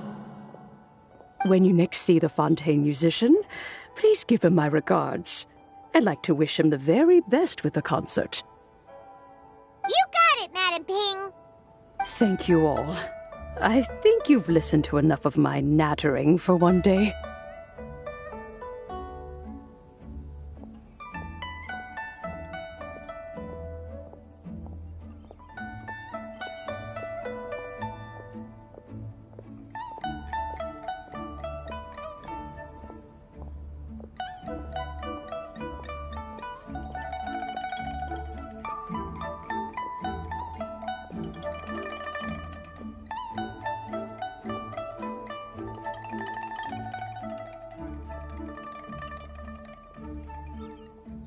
As for that melody, I will play it for you all another time.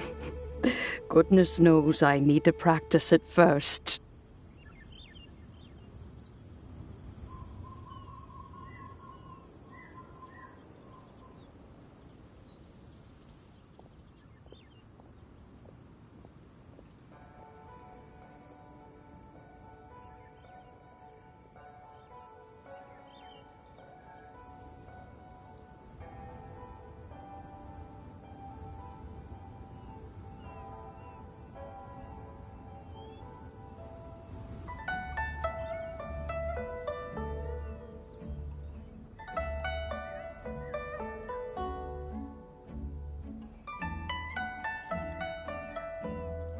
Wow, that'd be great! We'll look forward to it.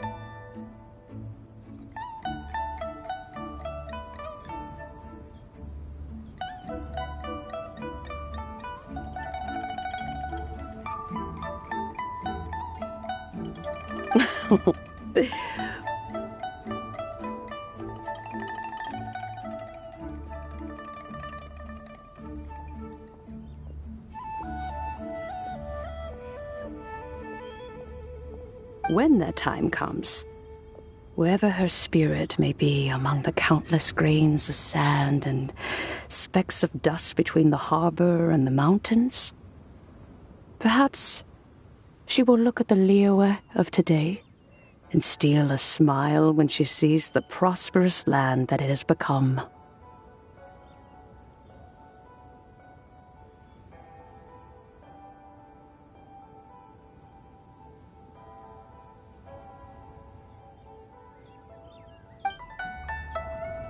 All right, let's go tell Mr. Dvorak the news.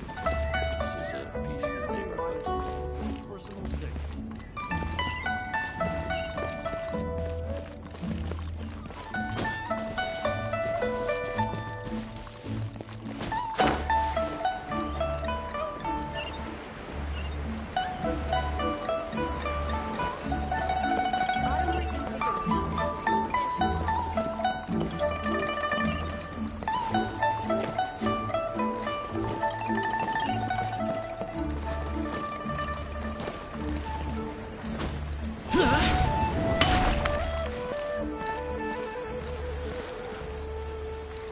So lively!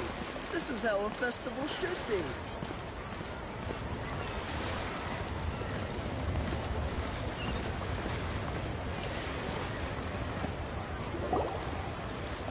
Mr. Dvorak!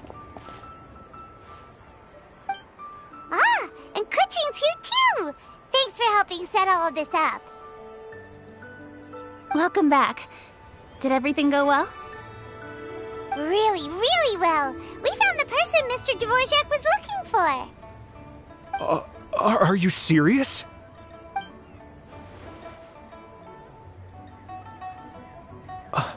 I see. So the melody my ancestor heard was an adeptus remembering her late friend? That certainly explains why it was such a powerful and poignant tune. Huh. That's a really interesting first reaction. Guess that comes with having a musical mind. I have to say, though, it's hard to believe that the fairy from the tale is now an elderly granny. Oh, Paimon knows exactly what you mean. Normally, Adepti don't age at all. But Streetward Rambler, or Madam Ping as we know her, probably only became old because it's what she wanted for herself.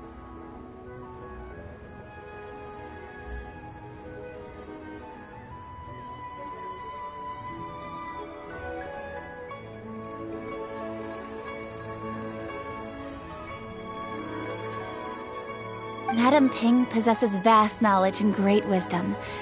Whatever physical form she may decide to take, her mind and wits are as sharp as they come. Yep, Kuching summed it up perfectly. That's exactly what Paimon was trying to say.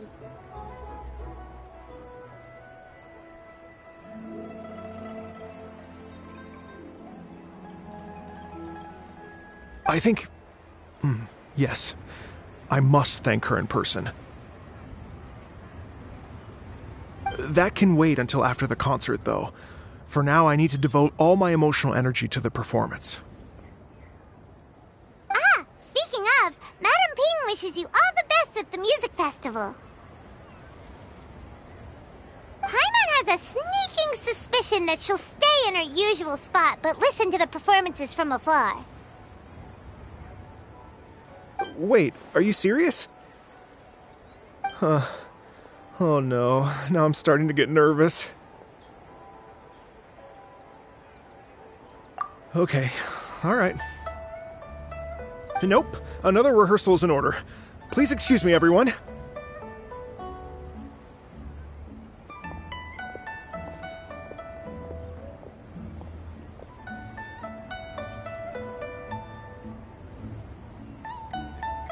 Mr. Dvorak? He's already gone. Paimon wasn't even finished telling him everything. Before we set off on our search with Ganyu, he asked us about what music means to people. After our recent adventure, Paimon thinks we have a lot more to say about that now. Please, share your insights with me. Well, we found out that music can be used for good, but also for bad.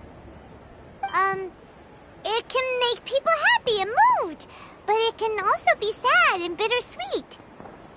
And music is like a kind of memory written in people's hearts. It can put you in touch with feelings from a totally different time and place. It sounds like you had an eventful trip. Don't worry, I'm sure Ganyu will fill me in on all the details shortly. Wait, does that mean you're gonna carry on working? Mm-hmm. Just a few things to wrap up. All the groundwork is done.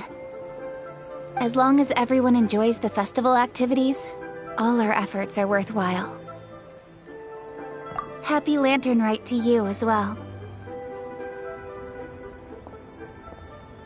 Whew.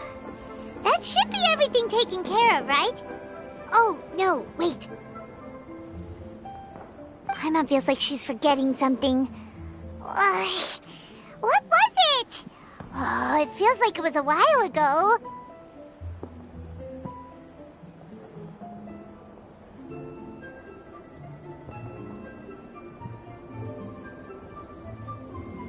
Shoot! Latent... Wait, no. Anyway, fancy bamboo shoots! Zhang-Li said he wasn't in a hurry, so if we went now, there's probably still time, right? Anyway, even if we don't make it, it's not our fault. He could have totally picked them by himself.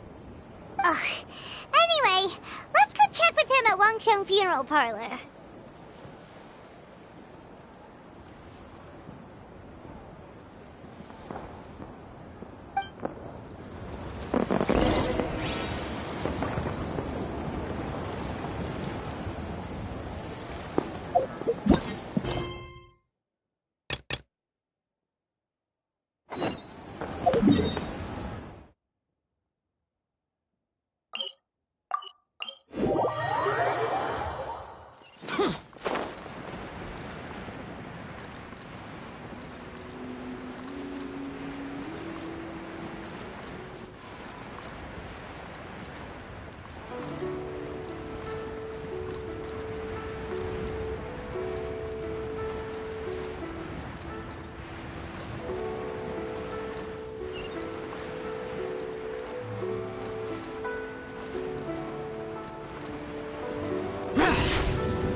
After all that's happened, Paimon's not even sure what's going on anymore.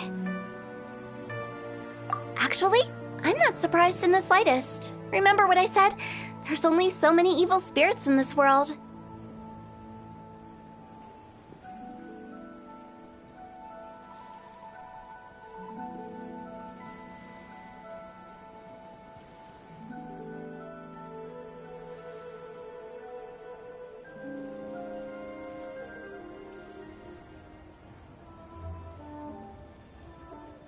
It was a twist of fate that made him leave Wuwang Hill in the first place. Now, for some reason, he can't go back.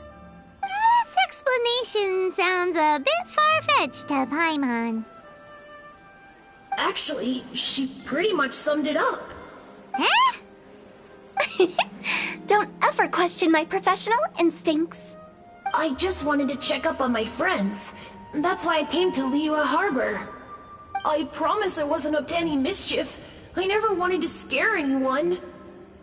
A few days ago, some people came to Wuwang Hill on a dare.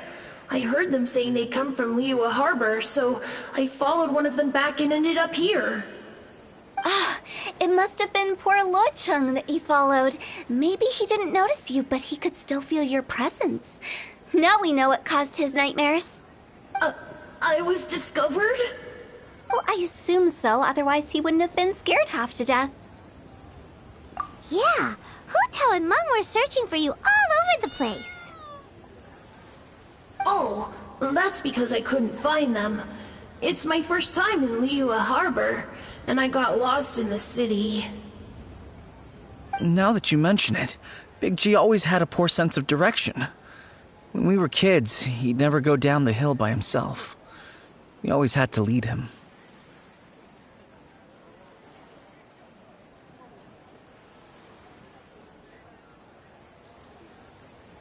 So, all of this was just because you got lost? Why didn't you just fly? Like any other ghost or spirit? Don't you think it's much easier to find your way from up above? I can't. It's too high for me. I'd get scared. That's right, yes! He used to be so afraid of heights that he wouldn't even so much as look down the hill. You haven't changed a bit. I knew I wasn't supposed to show myself to the living, and with so many people walking around Liyue Harbor, my only choice was to hide. I wouldn't have found you if it weren't for the Leyline Monolith's call. I'm so relieved that you haven't become an evil spirit. Like I said, don't ever doubt my professional instincts. Now, all we have to do is escort this lost child back to Wuwang Hill, and we should be done and dust to dusted. But he just said he wanted to visit his friends. Apart from me, there's also Little Wu, Mumu, and Songze.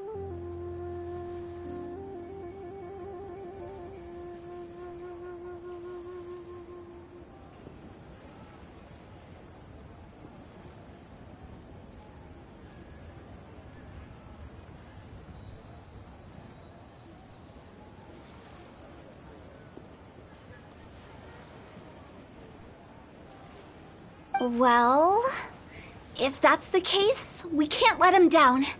We'll ask them all to help us prepare a farewell ceremony for Big G. Meng and I will escort Big G back to Wuwang Hill. You meet with those three and ask them for keepsakes to symbolize each one of them during the ritual, then come and find us. They're all friends. Can't we just go there all together? Or maybe we can take Big G to them. That's not a good idea. I don't want to scare them. I wouldn't want ordinary folks to become superstitious. The less they know, the better. So be careful what you say when you collect the keepsakes. Are we really going with Hu Tao's plan? At least by keeping things low-key, we won't be giving anyone nightmares.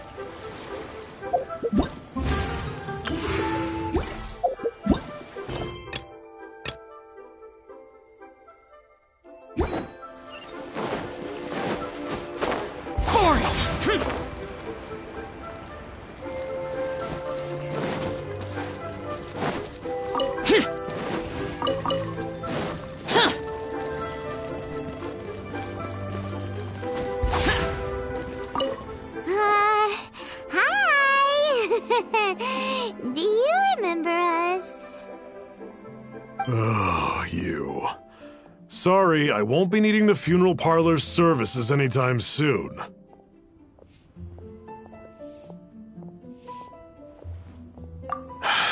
Yes, we grew up together, but we still keep in touch even now. I don't know why he started working for Wangsheng Funeral Parlor. To be honest, I find their director to be quite peculiar. But he must have had his reasons. He's on his own now, after all. And he still can't get over what happened to Big G. Did he tell you about it? Yeah, he did. If you could pick one thing to give to Big G as a keepsake, what would you choose? Just, theoretically speaking. We're just being hypothetical here. Definitely not gonna actually go commemorate him or anything. I'd cook something for him. Oh, he could eat spicy food like no other. His favorite meal was extra spicy Jueyun chili chicken. I can make it for you if you bring me some Jueyun chilies. I'm sure he'd appreciate the flavor of his childhood years. I still use that old recipe. Deal! Just give us a minute.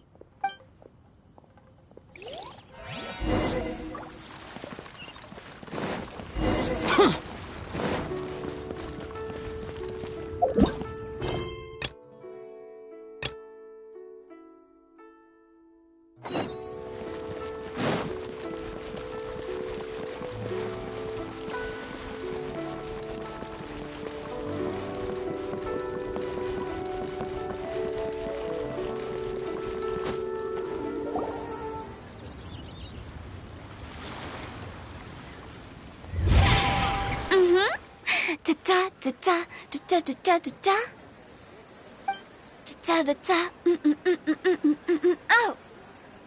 All right, let's take a break here.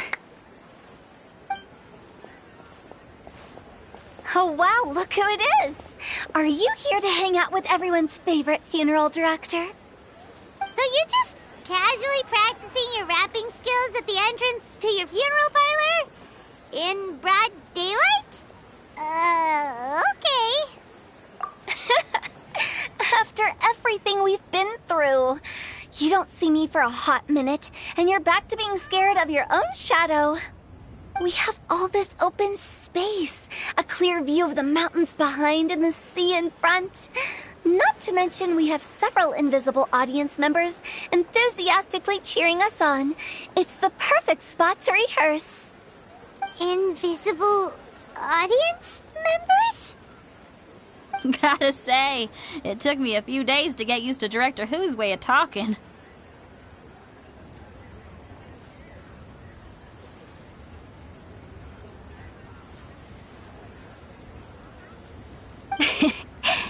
Xinyan was pretty spooked too when she first got here.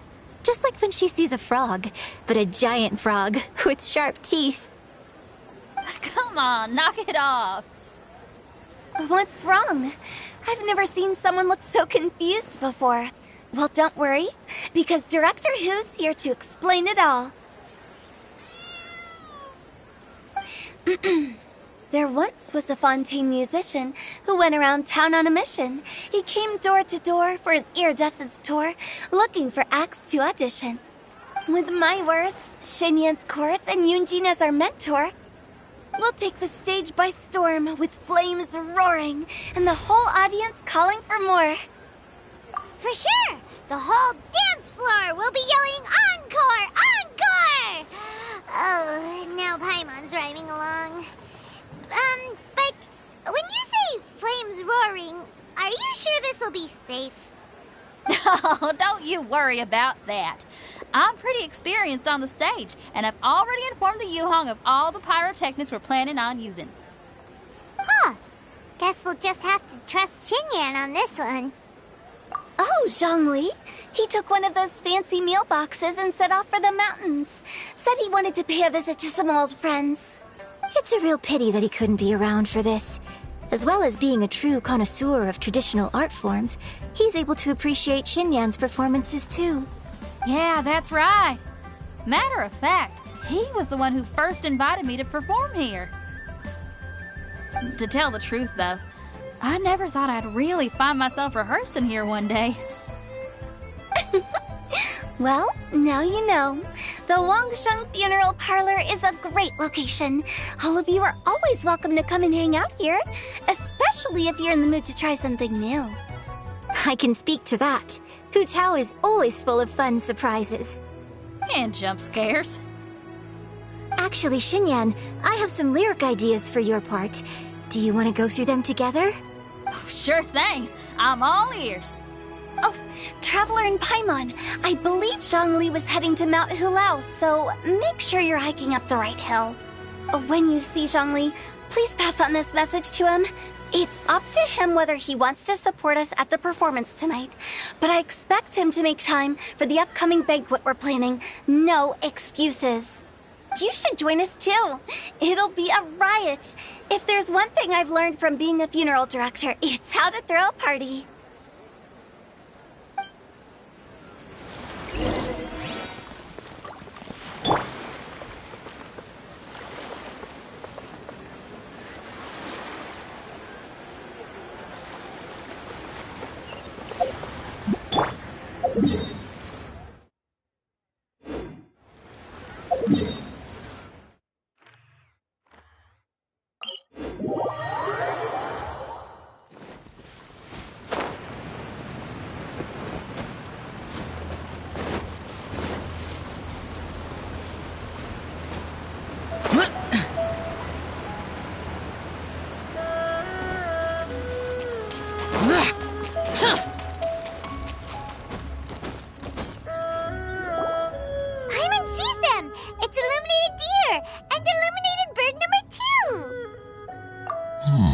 A familiar face. Have you come from Liyue Harbor? How is the city nowadays? Everything's great! But you know, if you're so curious, you can always go and check it out for yourself. In fact, Mooncarver has been taking many walks on Mount Tianheng in recent times. I believe the sights of the city are quite familiar to him. Zhongli! Here you are! We've brought the bamboo shoots you wanted. Impeccable timing.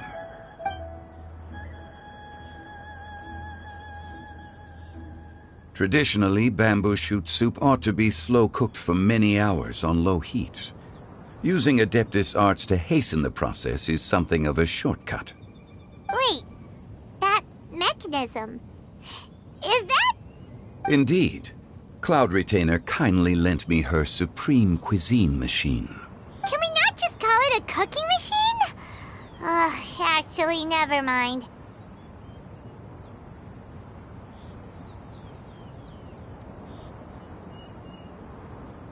She seems to take a lot of pride in her mechanical gizmos, so it's probably best if Paimon doesn't go changing the name willy-nilly. I trust that you found the answers you were seeking during your recent journey. Excellent. The past should be remembered, but not overly dwelt upon. Our journey should be seen as a means to take on more from the world around us. When the bamboo shoot soup is ready, I must insist that you try some for yourself. Oh, Zhongli! Huta told us to tell you something. She said, it's up to him whether he wants to support us at the performance tonight, but I expect him to make time for the upcoming banquet we're planning. No excuses! When she says performance, she must mean the Latern Rite Music Festival. As for the banquet, she didn't tell us anything more about that, but she invited us to come as well. As you can see, I have a prior engagement with 2 Adepti friends of mine tonight. Please, give Director Hu my best wishes for the performance. As for the banquet, since the Director insists, far be it from a mere consultant like myself to refuse.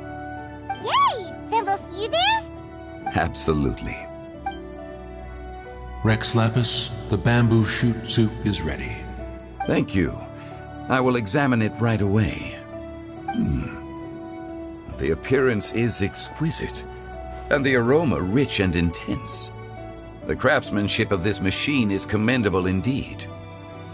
Since you came all this way, you should not leave empty-handed. Please, take some soup.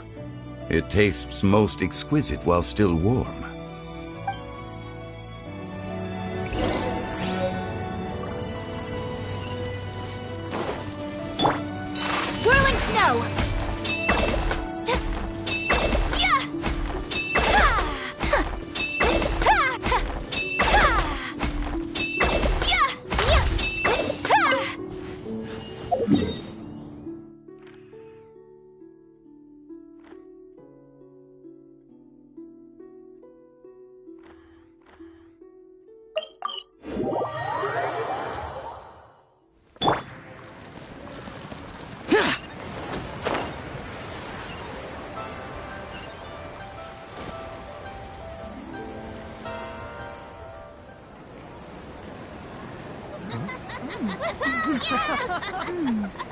I'm honored to be here on the Iridescence Tour stage. All right, without further ado, I'm Xinyan, this is Hetao, and this is a little something called...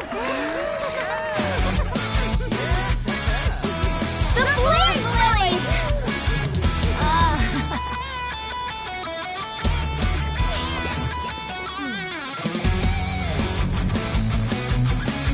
I'm up here blazing trails through the midnight sky, lighting up the world below.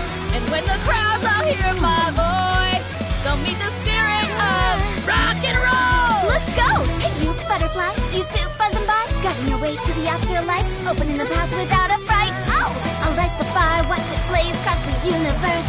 I'll spit my rhymes, watch your step, or you'll get burned. Hey, woo!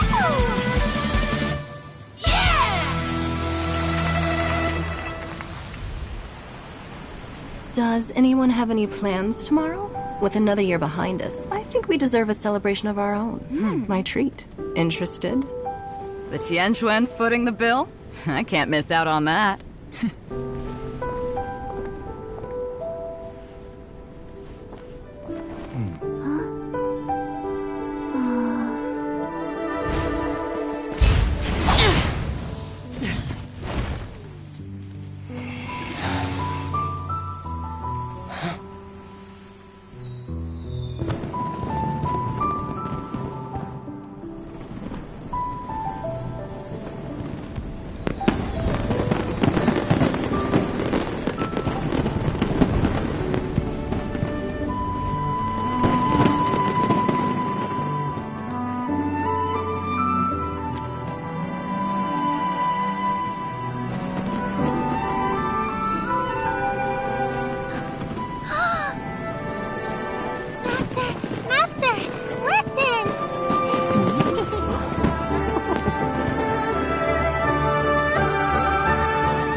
May the year ahead be a blessed one.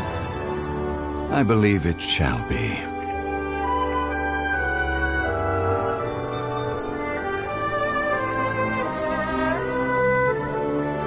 Master, the Xiao Lanterns, Ha! Elementary. One shall fashion for you a Xiao Lantern the likes of which the world has never seen. And you must take it to Liyue Harbor to display its magnificence for all.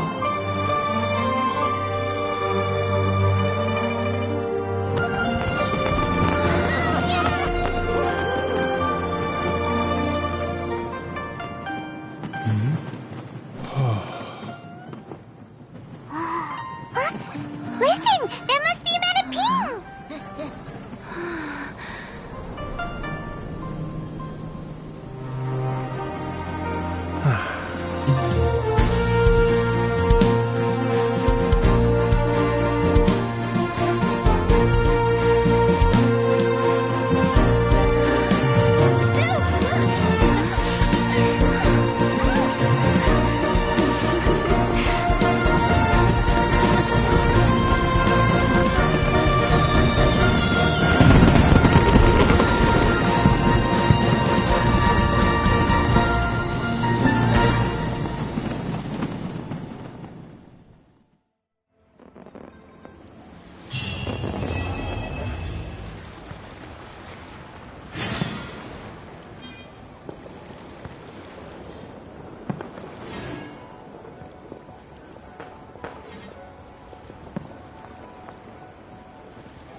Wow, so lively.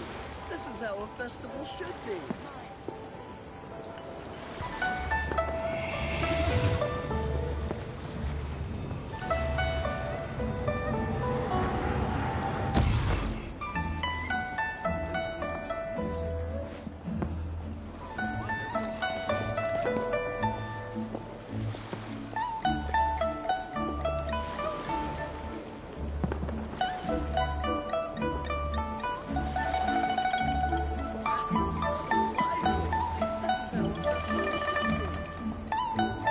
Reduced to just standing around. How absurd.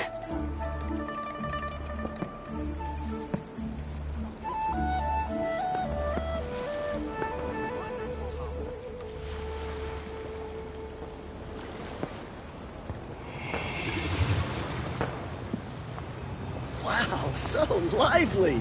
This is how a festival should be.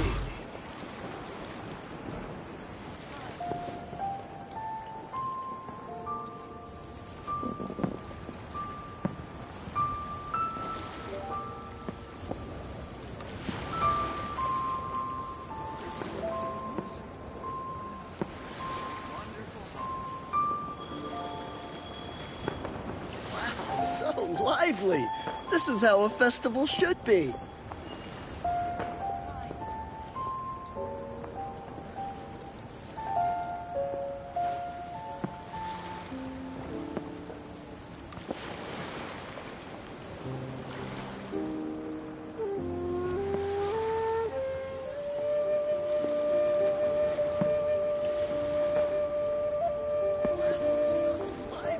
The damned will sooner die again than lay a hand on me.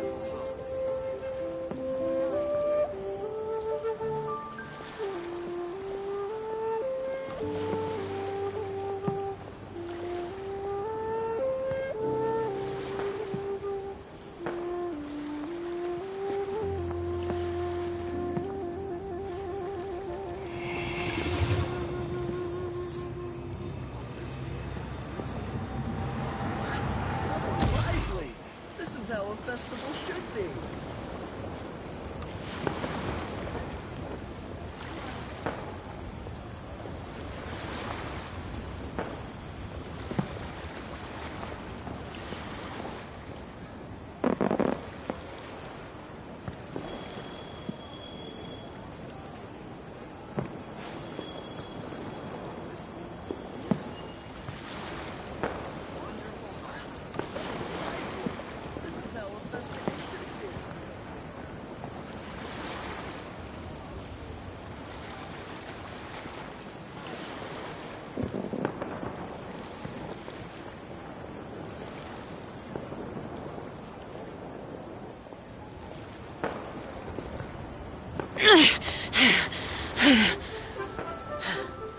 Those memories.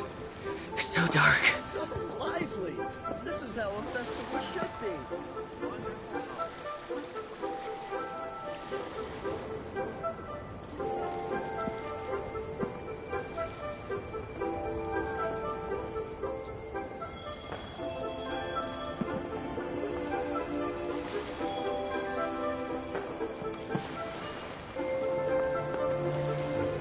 So lively!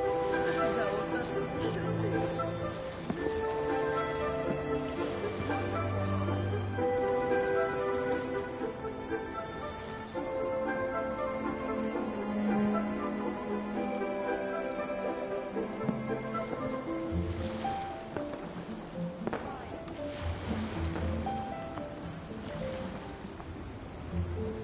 Wow, so lively!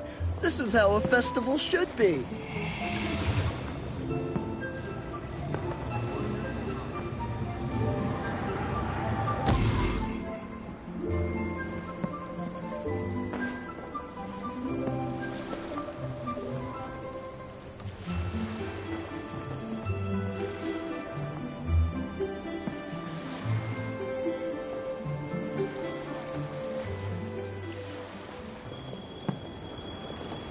Wow, so lively!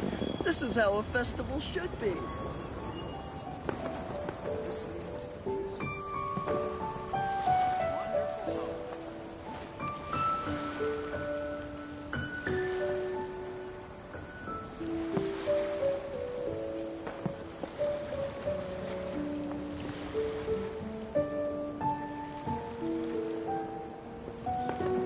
Wow, so lively! This is how a festival should be.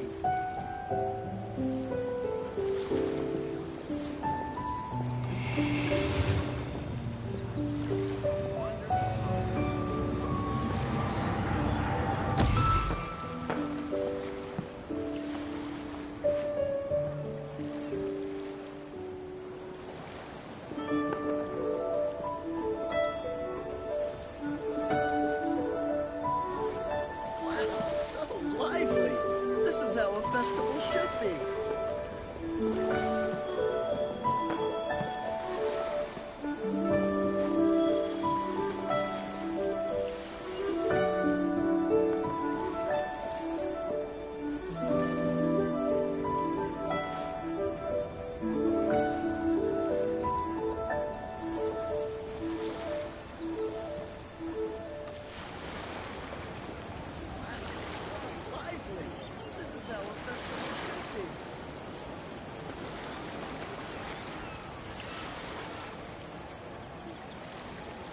The damned will sooner die again than lay a hand on me.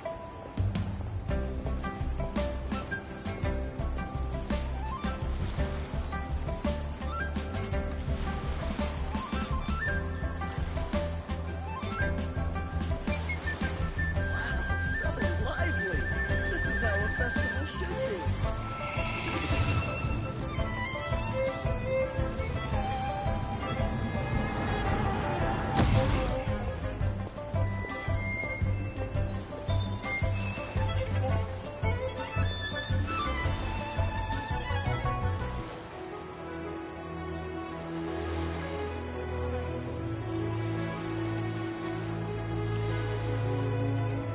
Reduced to just standing around. How absurd.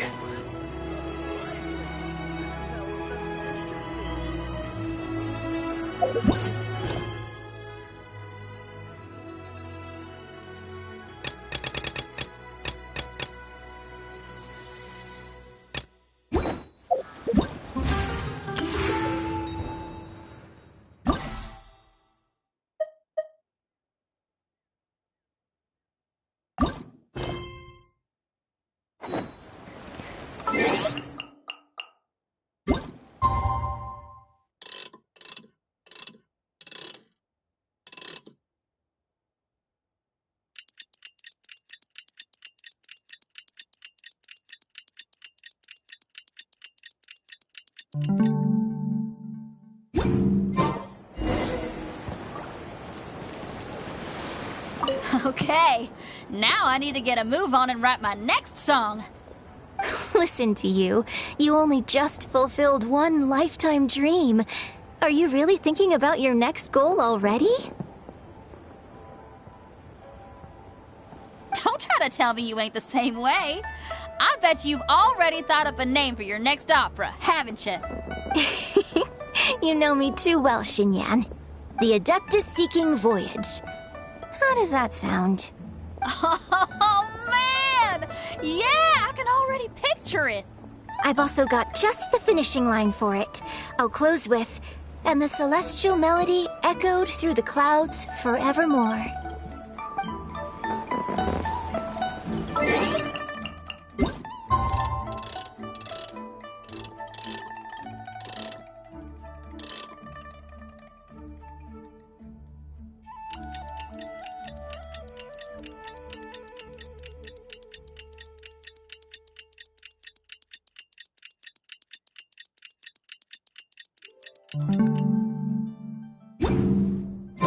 Traveler, hurry! It's almost time for us to join Hotel for dinner!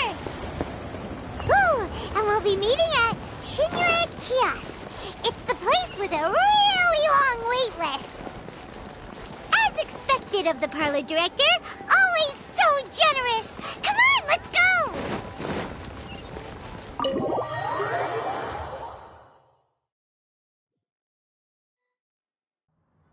Oh, so that's how it is. Thanks for the suggestions, Mr. Zhongli. I have them all noted down.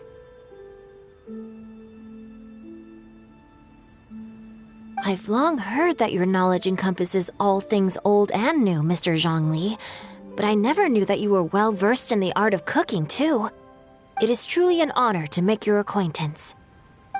No need for formalities. I too feel humbled to be in the company of such talented young people. There are many things I could learn from you. Oh, you flatter us. If it's possible, may I trouble you to provide a few words of guidance for my practices in exorcism? Exorcism? I can't say I'm an expert in the field, but if you don't mind, we could start by discussing... Whoa, there's so many people here! All we knew was that Hotel invited Zhongli over. Paimon never thought we'd be meeting so many old friends! Happy Lantern Rite, everyone! Likewise. Please take a seat.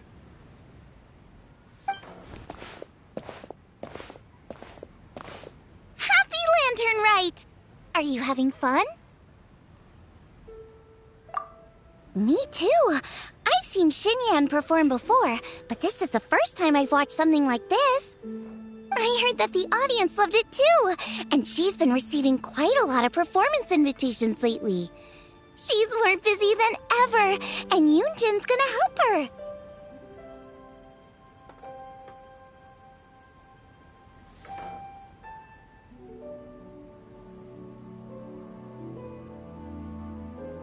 Yep, and they asked us to pass on their season's greetings to everyone. They hope we'll have a wonderful gathering. The performance was spectacular indeed. However, it gave Xiangling a huge burst of inspiration, which in turn gave us a bit of a headache. Us? Did Xiangling ask you to try out her dishes too? That, my friend, is beside the point. Watching you eat was enough for me. Come to think of it, I probably shouldn't have burdened Chongyun with eating my share too. Hold on, Xiangling came up with a new recipe? Let Paimon try! See, someone here knows how to encourage people. Thanks, Paimon.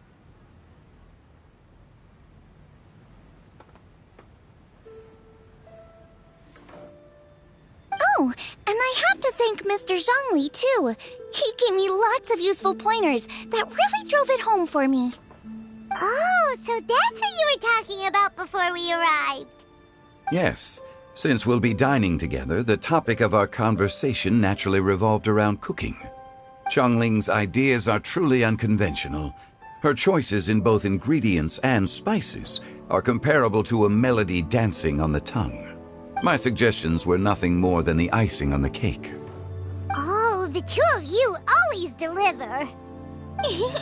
Now I'm getting embarrassed. Anyway, I'll get everyone to have a taste after I've adjusted the recipe based on Mr. Zhongli's advice. That sounds like it might become a little safer to eat. How about I sample the dishes next time? Speaking of eating, Paimon feels like we're missing someone. Oh, Huta was the one who invited us, but she's not here. And where's Guoba? Oh, Guoba volunteered to help Dad at the restaurant. You know, lots of people come over to eat during Latern Rite. Without Guoba helping out, I probably wouldn't have had the time to accept Hu Tao's invitation. As for Hu Tao... The director went to collect a guest. She asked me to stay here and host you for the time being. Seems like it's almost time. Huh? Hu Tao went to fetch someone in person?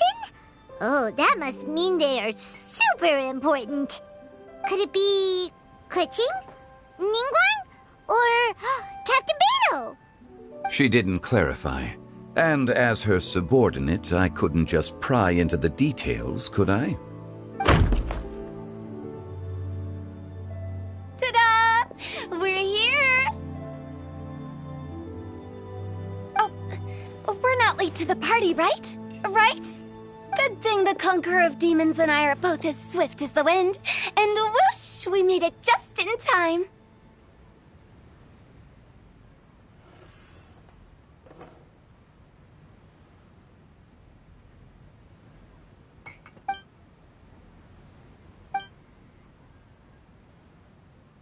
Oh. I see. So the important guest is the Conqueror of Demons. I've been looking forward to meeting you. The director didn't mention anything when she invited us. What a pleasant surprise. Gathered here with us tonight are not only young and accomplished individuals, but also the protector of Leo's peace, Adeptus Alatus. To convene here with all of you is indeed a great honor.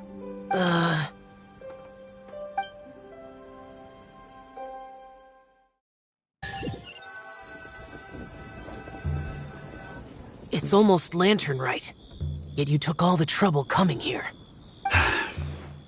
The director has a way of making it difficult to decline. Rex Lapis, may I ask what troubles you? The director asked me to buy sesame oil in preparation for the celebrations. Huh.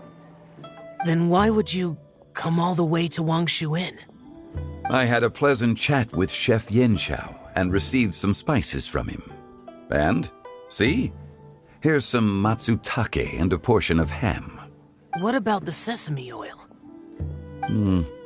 It's a shame. I couldn't find the kind the director was looking for.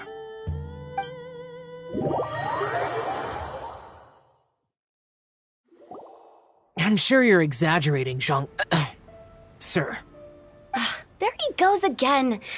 Enough with the pleasantries. Go let our guests take a seat. Everyone here today is well known in their own field and has probably heard about one another to some extent. Some of us are even old acquaintances, so there's no need to be this formal.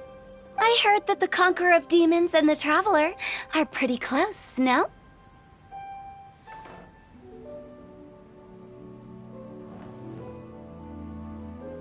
Great! You two sit together. You should take a seat too, Director. Oh, finally remembered me?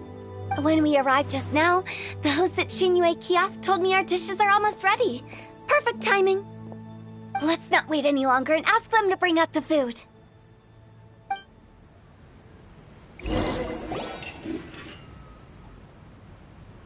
Paimon would have never guessed the person who Tao went to fetch was Xiao. Oh, that's also the first I've heard of the Traveler and Paimon being friends with the Conqueror of Demons. You know Xiao Chu? Knowing is a bit of an overstatement. I've always looked up to him. You might not know this, Paimon, but we exorcists have worked in close collaboration with the Conqueror of Demons for many generations, dispelling evil together, both in the open and from the shadows.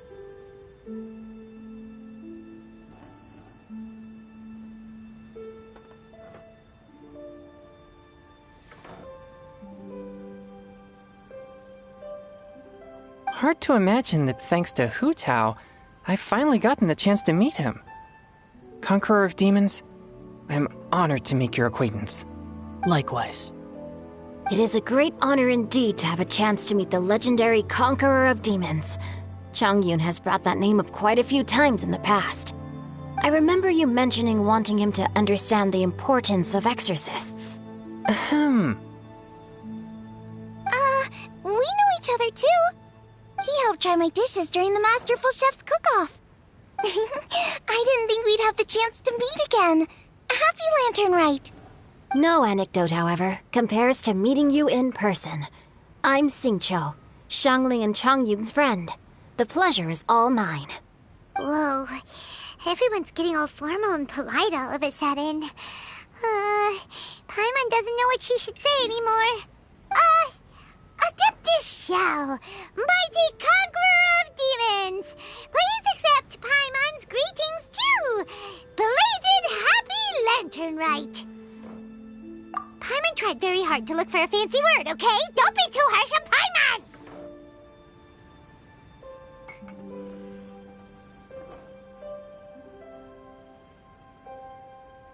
There's no need to be so polite. You're right. This was meant to be a nice little get-together between friends after all. Too much formality kills the atmosphere. I didn't plan this gathering only for everyone to walk on eggshells. Hiya. What's your true intention then? A little get-together between friends, sipping the finest tea and watching lanterns float into the sky, bidding farewell to the past and embracing the present with joy. And that is something our consultant would say. I think it deserves a standing ovation. Indeed. Exceptional acting skills, Director. As for me, I'm just here to have fun and treat everyone to something good.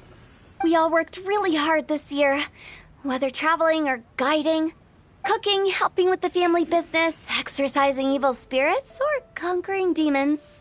And of course, our consultant, who's been helping out at the parlor every now and then. Everyone has done some pretty amazing things. As the one who brought everyone together, it goes without saying that I'm the one most deserving of praise. Huh? Sounds kind of self-important, but Paimon thinks it's pretty amazing that she managed to talk Xiao into coming. He rarely ever enters Liyue Harbor after all. It wasn't as complicated as you think.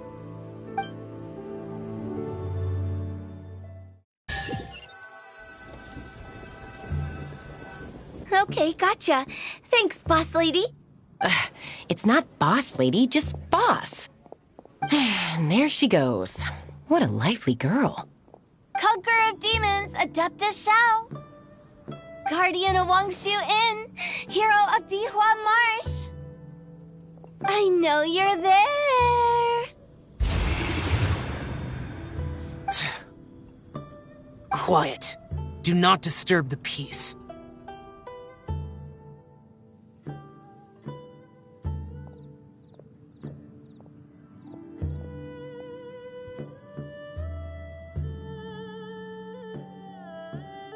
Sorry, but you wouldn't show up if I didn't yell your name, would you?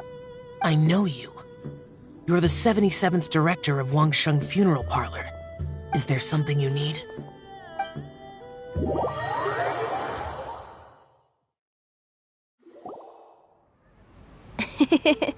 That does sound like one of Hu Tao's antics. Did the Conqueror of Demons agree to come so that Hu Tao would stop pestering him?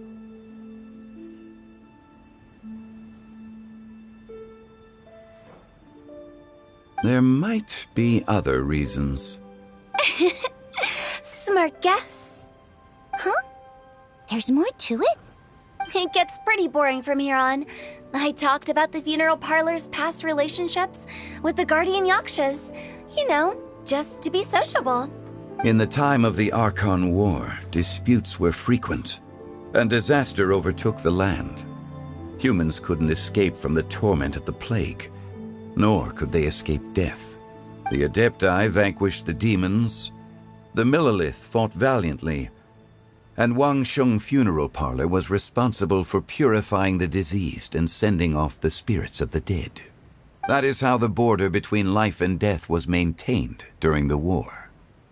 And it effectively prevented further incidents from happening. That's right. 1 point for the consultant.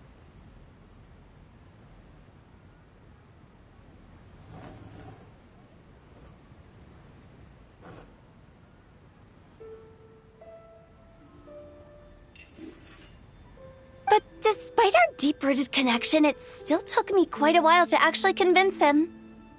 You know him pretty well, huh? This matter is out of my control, so I need to be cautious. True, but I've kept that in mind too. That's why everyone here today is in one way or another acquainted with elemental power. Besides, it'll only be for a short while as we dine together. There won't be any lasting consequences. But I didn't expect there to be so many people. There's no need to worry, Conqueror of Demons. We're not feeling anything unusual so far. Our young exorcist over here is protected by his pure yang energy, so he's probably the most resilient. That's not the same. And did you just toss your carrots into my bowl? Hey, don't look away. Huh? What? I'm siding with Chongyun. I saw that too. You're lucky Guoba isn't here today. He hates seeing people being picky with their food. If he'd seen that, he'd definitely make you eat all your carrots. Huh? Guoba would do that? Is he that uncompromising? But now that I think of it, Xianglin told me that Guoba used to be the stove god. It sounds like you've heard the rumors.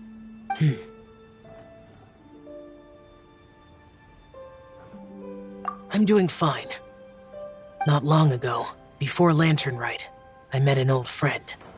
Thanks to his help, things have been a lot more stable than before.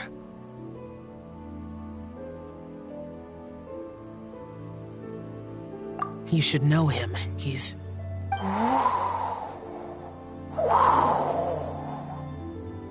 Seeds of story, brought by the wind.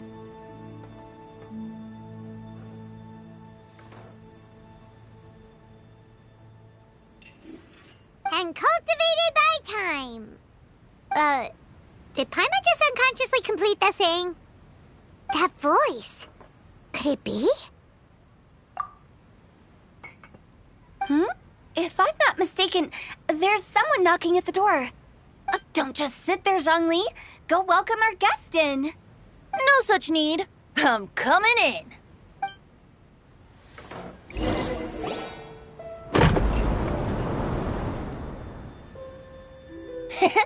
You finally let me in. Hello, hello! No matter if we've met before or not, this moment marks a brand new encounter. Old friends and new, happy Latern Rite! Oh, it's the tone-deaf bard. Oh, he seems to carry a valiant breeze wherever he goes. It looks like we're gonna be friends.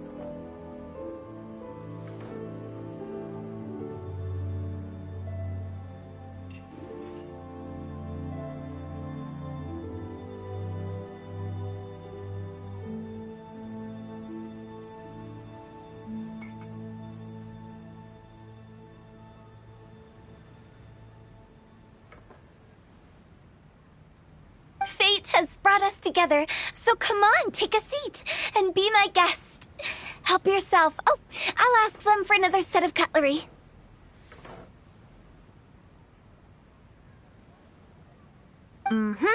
This young lady here is as bright as a fresh bouquet of flowers in the morning's rising sun. She no doubt is the one with the most authority here. Whoa, these dishes look amazing! Is it really okay for me to join in? All right, I'm digging in. Huh, it's you. Oh, isn't this Genu?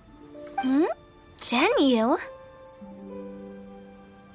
Yep. Now that I've taken a closer look, you're a fan of Genu's works, aren't you? I met Xingqiu at a light novel convention. How I wish we'd met sooner. I never expected that there'd be another person in this world who could interpret Genu's new novel as thoroughly as I could. Venti, you're being too humble. Considering your poetic talent, your fundamentals are way more impressive. Could this new guest be Master Xingqiu's friend? Yes. Monsters become more active than usual as we get closer to Latern Rite. I was patrolling Dihua Marsh a few days ago, when I happened to run into this... You've already forgotten? I'm a bard, remember? And bards go around singing wherever they like. Oh, right. And this bard was performing in Dihua Marsh. It was a moving melody, and it made me feel relaxed and at ease. I couldn't help but stay and listen. Thank you for your patronage. I understand now, too. I'm Zhongli, currently working at the Wangsheng Funeral Parlor. It's a pleasure to meet you, new friend. And I'm his boss. Oh, and if there's anything unsatisfactory, let me know anytime. That's very considerate of you. Oh? No wonder. Only a boss as savvy and reliable as you would be able to hire such an impressive consultant. Oh, you're too nice, Venti. Not to brag, but our consultant truly is impressive. His knowledge extends across the stars and the land, and there's nothing throughout history that he doesn't know. From the sophisticated way he speaks, it's hard not to suspect that he could very well be an adeptus in disguise. Shao, you're an adeptus. Do you think it might be possible? Sorry. I'm only good at conquering demons. I'm afraid I don't have much knowledge in that matter. Really? But Paimon thinks you're super knowledgeable. Huh? Oh, right! Xiao's a warrior. He doesn't come to the city very often, so it's, pretty normal for him to not know anything. Yeah. Really? I've actually heard a few things about Mr. Zhongli before. The guests in the tavern talked about this refined and courteous man who, instead of having wine at Mondstadt's finest tavern, ordered a cup of hot tea with the most complex name. Now that you mention it, I seem to recall that there indeed is a musician like yourself in Mondstadt. I've heard that he's elegant and amiable, his works witty and vibrant. It's no overstatement to regard him as the best bard in Mondstadt. Now you're making me embarrassed. I would say that Mondstadt's poetry is a little run-of-the-mill sometimes. There's one I heard a while back that went, "The old house is renewed, welcoming the spring breeze, awakening old memories." The meaning's there, but the word choices are unimaginative, and there's a distinct lack of literary flair. I think so too. The composition needs a little jazzing up. If I were to give it a go, I'd make it an old melon on a vine, a new flower that grows fine. Oh, good one! It feels unique and has a nice ring to it. You have great taste, Venti. I was right about you. Let's shake hands. Of course, of course. Hey, Shincho. Mind lending me a few books when we get back? Pick out some well-written ones. I don't know if it's my own lack of literary knowledge, but I couldn't tell the difference between those two. I don't think it's your fault. Changyun's right. It's not our fault.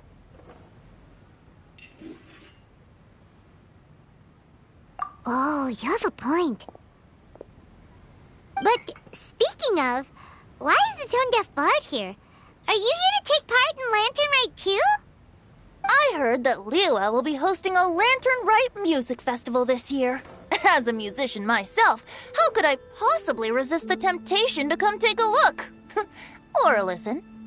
Getting to know other musical styles is essential to sparking inspiration, don't you think?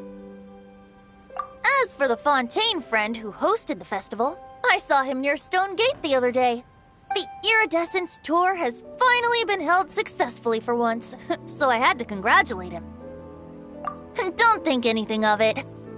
By the way, I was watching as you entered Shinyue Kiosk, but no one seemed to notice me. Should I say that it's because I'm an expert in hiding, or that a certain someone deliberately ignored the sound of the wind?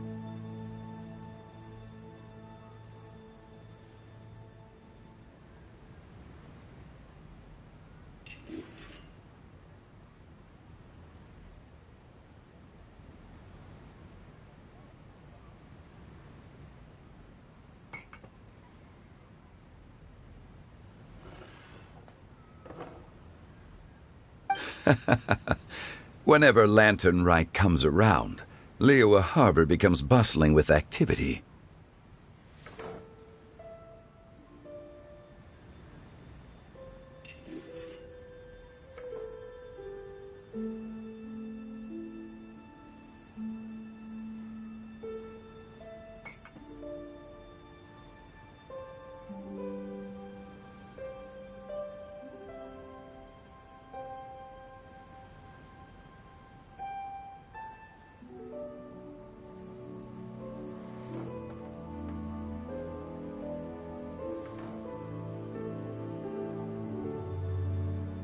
People are all busy watching the lanterns and strolling around the shops, and they might just go travel somewhere on a whim. It is rather difficult to predict another's whereabouts. The festival is in full swing and proceeding smoothly, and we're all gathered here with friends, new and old. This is no doubt a wonderful occasion worth celebrating.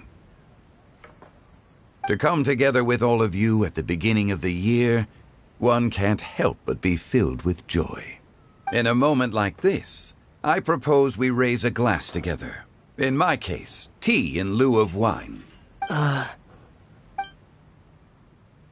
Very well said, Mr. Zhongli. That was exactly what I wanted to say.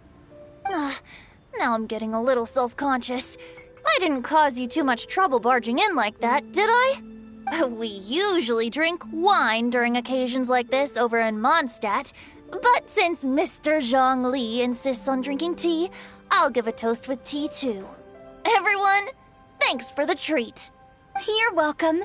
As the host of this gathering, I hope everyone enjoys the food and drinks. May this year be better than the last. Considering that everyone may have other matters to attend to later, sticking to tea seems like a good idea. All of a sudden, they started proposing toasts. Should Should we? What's with the urgency?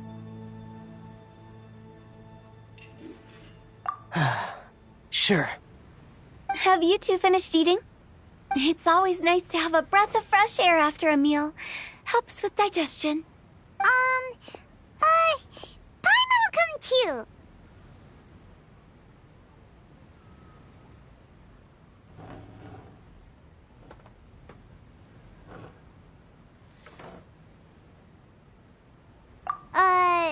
Yeah? Okay then. Don't forget to come back.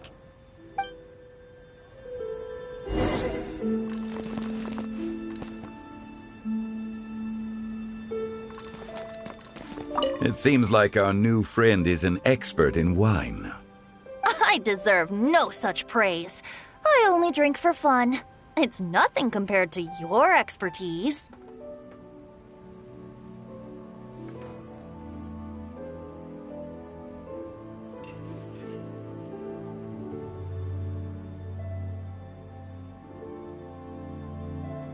I'm glad we're only having tea today.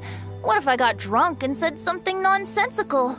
I'd surely become an object of ridicule to someone I've just met.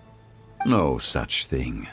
I wouldn't dare disrespect the director's guest. You're not allowed to leave Paimon here alone. To be honest, Paimon's worried about saying the wrong thing.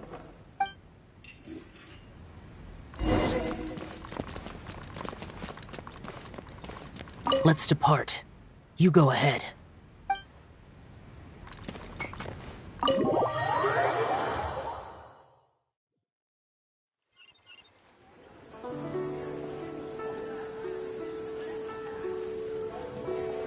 Are you all right?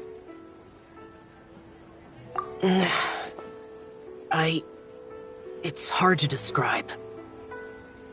It's not that. There were those among the Adepti who loved gatherings and idle chit-chat. Sometimes they would call up a few others for a drink. Even I got dragged along to their gatherings many times. The Adepti all have their specialties, making most of them proud and arrogant. Everything they say is straight from the heart. It never gets too complicated. But this time...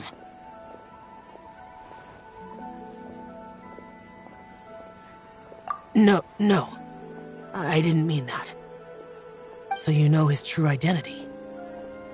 I'll get straight to the point then.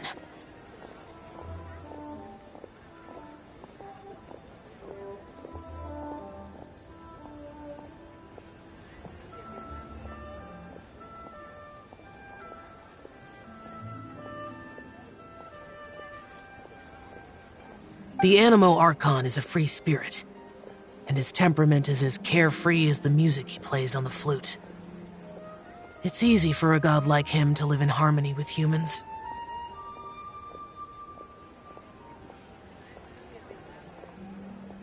And that's something I might never be able to do. That does sound like something you would say. No matter. I know my circumstances. Whenever I think of the ordinary conversations I've had with you, it feels strangely novel. Yes, the parlor director went out of her way with the invitation, so it was difficult to turn her down. I had made mental preparations before agreeing to come. She told me that all the guests today would be acquainted with elemental power, and I knew that you would be here, but I didn't expect the other guests to be... General Capisis always said that we should live in the present and enjoy every pleasant surprise. Perhaps that's what I should do with what I'm feeling now. But I think he meant designing clothes for those around him. The clothes were intricately designed, but inconvenient to wear. Brother Bosacius never tried to hide his distaste in front of him. Rex Lapis did like his designs and even collected quite a few. The outfit he wears now was also designed by General Capisis himself. I never saw him wear this during the war. I didn't expect him to start wearing it later. Oh, here you are. I'm not intruding, right? You're not. What is it? Hu Tao saw that everyone's done eating and asked the staff to bring out the desserts. Paimon got so anxious that you weren't back yet that she scarfed down her dessert without the usual slurping and munching. To be honest, I was kind of worried too. You looked a little restless just now, and I thought you weren't used to the food here and was planning to head back to Wangshu Inn for something Yanxiao made. You're worrying too much.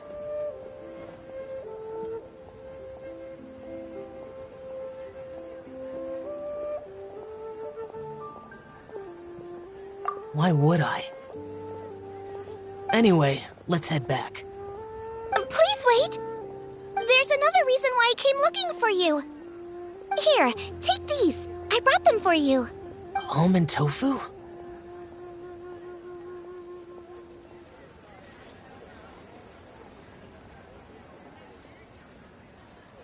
Yup.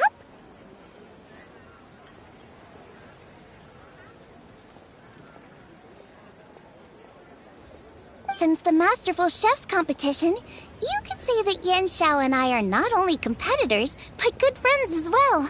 I visit him at Wangshu Inn sometimes to discuss our cooking. I heard him say that the esteemed guest on the roof loves nothing more than a good plate of almond tofu, so I learned a thing or two about the dish from him.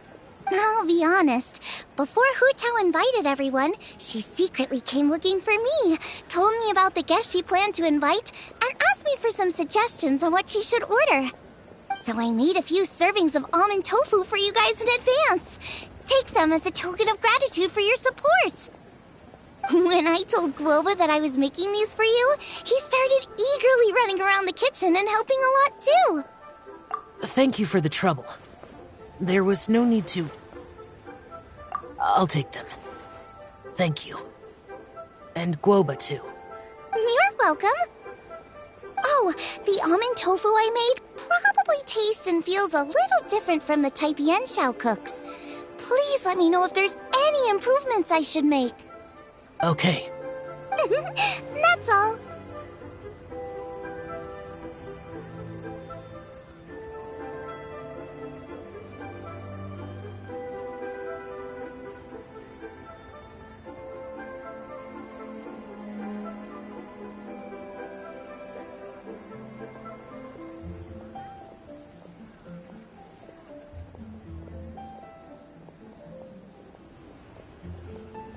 Alrighty, we should head back now. We can't keep Paimon waiting.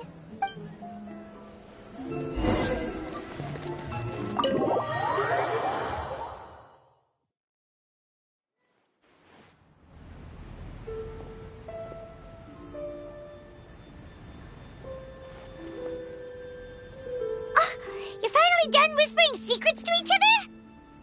So much for promising Paimon you'll be back soon. How could you say that to Paimon? In that case, besides having no sense of time, Paimon will let you know what having no sense of fullness looks like. Your dessert is all Paimon's. Sorry to keep everyone waiting. No worries, we're all just chatting here. There's no serious business to take care of. Whether we're chatting outside or inside, it's all the same. Paimon's too busy eating to talk to you. But even though we're all well acquainted by now, I think this festive gathering deserves something ceremonious. Oh? Is this some local custom? Nope. This is something I made up so that good luck will be on our side, that's all. Spontaneity is the best choice to make here. Let's use this incense burner on the table. It's been lit for so long now that the incense is running out. I'll leave refilling and lighting the incense to the most distinguished guest among us all. Lighting the incense will signify continuous growth and prosperity in all our endeavors in the new year. I see. Perfect symbolism, as expected of Hu Tao. And speaking of the most distinguished guest here today, I'm sure we all agree that it's Mr. Zhang Li. I'm not very familiar with the details of his past deeds, but chatting with him has been a real eye-opener, even for a bard who has traveled all across the world. If knowledge were a form of power, one could even say that you're a wielder of unlimited strength. But when it comes to having a way with words, the notable bard is certainly one cut above the rest. I just happen to have a good memory. It is such an unexceptional skill, yet you made it sound like an unparalleled talent. I am truly impressed. Since we all get to nominate someone...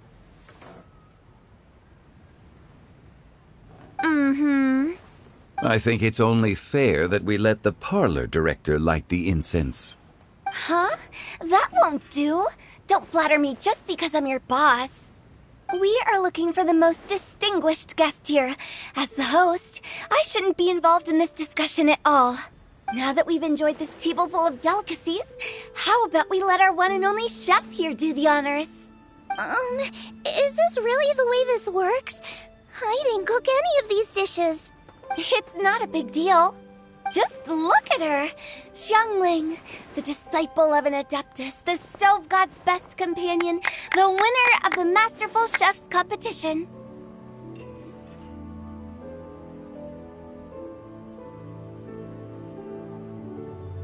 The only heir of the famous One Mean restaurant. A good old friend of mine.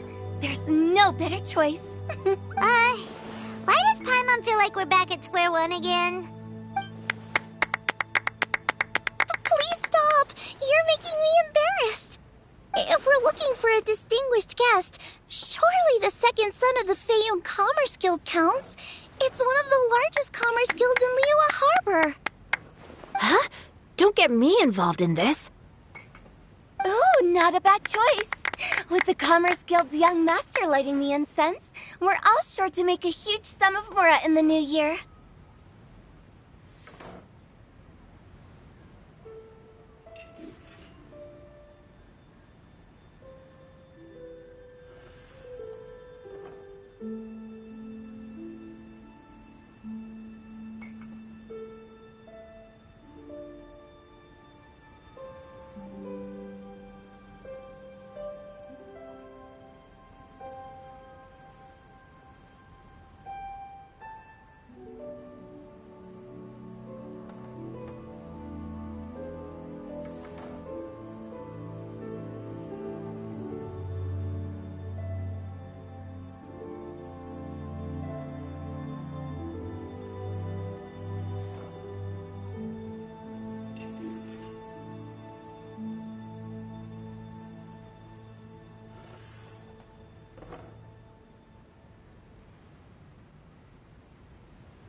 That's not how it works.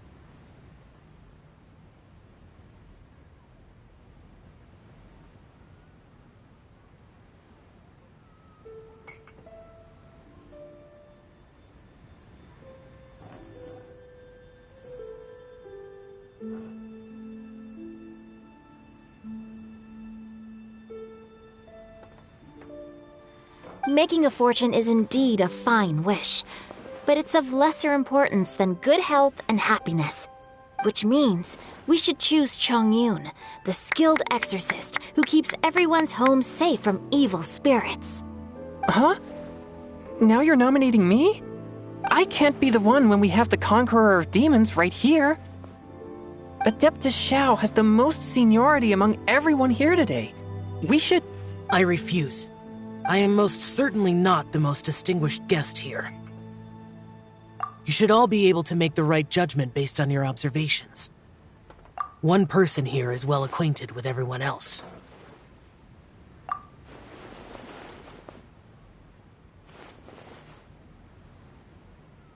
Oh, that's right!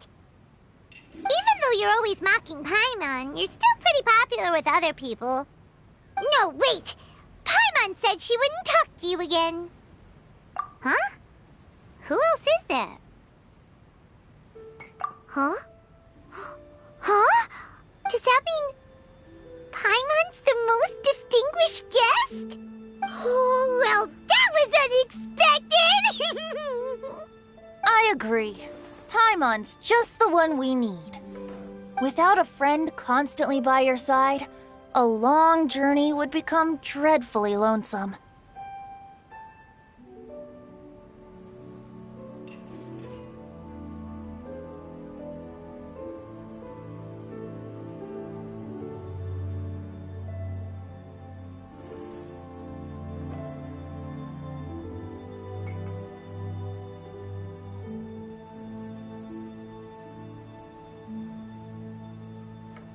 But once you have someone there to brighten up the atmosphere, everything along the way will become lively and vibrant too.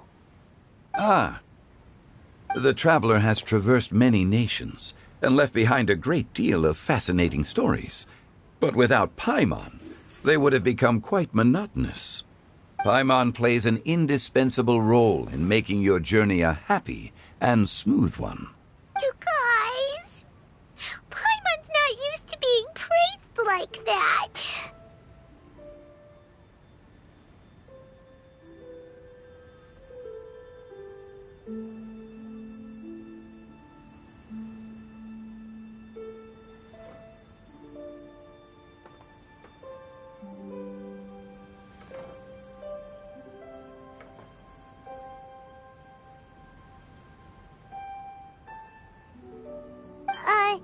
Those were genuine compliments, right?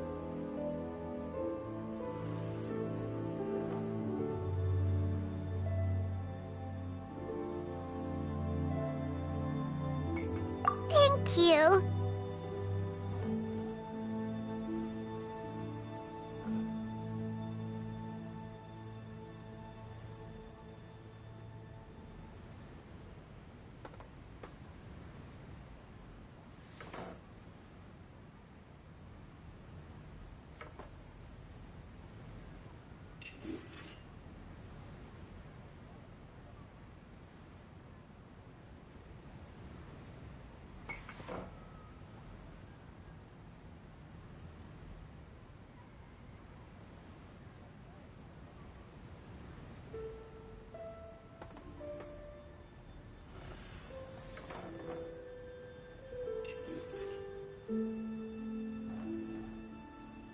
You made Paimon wait for a long time, but Paimon's not mad anymore.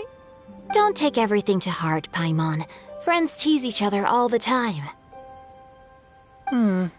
That is indeed true. That means Paimon is as important to the traveler as Guoba is to me. Looks like we've come to an agreement. Any objections before we proceed? I trust the traveler's judgment. Then Paimon it is. And now, the world's most excellent traveler's greatest companion, guide, and friend, Paimon, will be refilling and lighting the incense for us. Here you go. Take the match, and don't burn yourself. But if things go really wrong, here's the 2-for-1 coupon.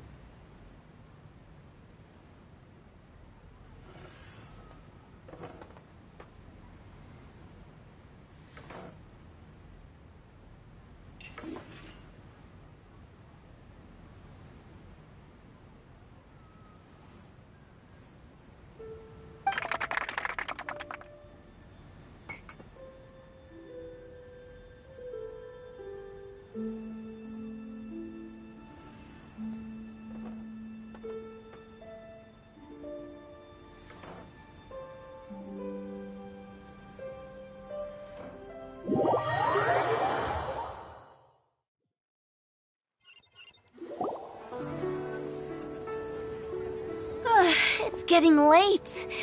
I won't take up any more of your time. You're all free to go as you please. Yep, the tea was amazing too. You don't have to go all polite on me. Just remember to come when I invite you next time. Let's see. It's dark out, so I'm going to accompany Xiangling, Xingqiu, and Changyin back home. As for the rest of the guests, I'll leave them to our consultant. No need. I'm headed towards the harbor to meet a friend on the ship. There's no need to trouble one such as Mr. Zhongli. I think you know the place I'm talking about. Come meet me anytime. It was great getting to know you all. Let's meet again when the spring breeze begins to blow.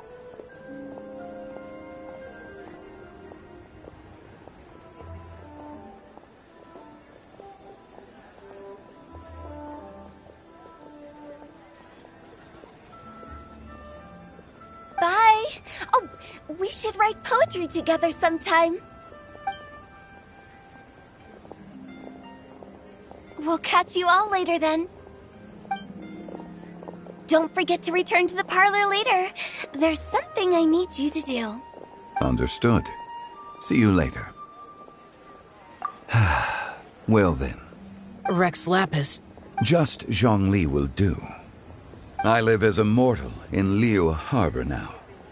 I am just one among many who begin work at sunrise and retire to rest at sundown. If we were to consider status and seniority as Zhongli, I should be respectfully referring to you as Adeptus Shao. Heaven forbid. Not you too. I meant what I said. I heard that during the Latern Rite Music Festival you conferred with Streetward Rambler and Cloud Retainer. I take it as you've gained a lot more knowledge about the past? The same truth will sound different coming from different people. As more bear witness to a story, feelings and interpretations expand in variety too. I once had a pleasant chat about the past and present with a Sumeru scholar named Soraya, and learned a few things about her research topic.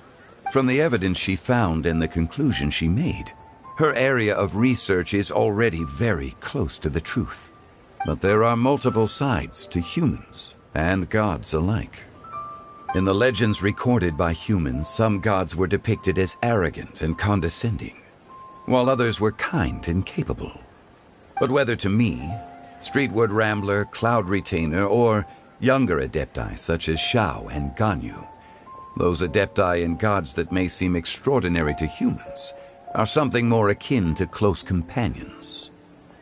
This was as true back then as it is right now. Just how Shao may seem unapproachable to most, but the Traveler has proved otherwise. So there's no need to dwell too much on certain things. Zhongli, what you're saying is... It looks like you understood what I meant. The director asked me to accompany you on your return, but I don't think you'll need my protection. I'll be taking a walk around and admiring the night scenery. After that, it'll be time for me to go back and meet up with the director. Goodbye for now. Bye, Xiangli! Everyone's gone now. Paimon always feels a little empty inside when a lively celebration ends. But at least you always stay by Paimon's side. No. Paimon got it mixed up. Paimon, the best and most distinguished travel guide, will always stay by your side, Traveler. Good that you were aware of that. Shell, is there anything else you want to do? We could take you on a tour of Liyue Harbor. No need. I've stayed here for much longer than I had expected. The city lights are a fine sight, but it's time for me to leave. The events of today occurred so abruptly. I appreciate your kindness. Okay, I'll see you next time then.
Useless!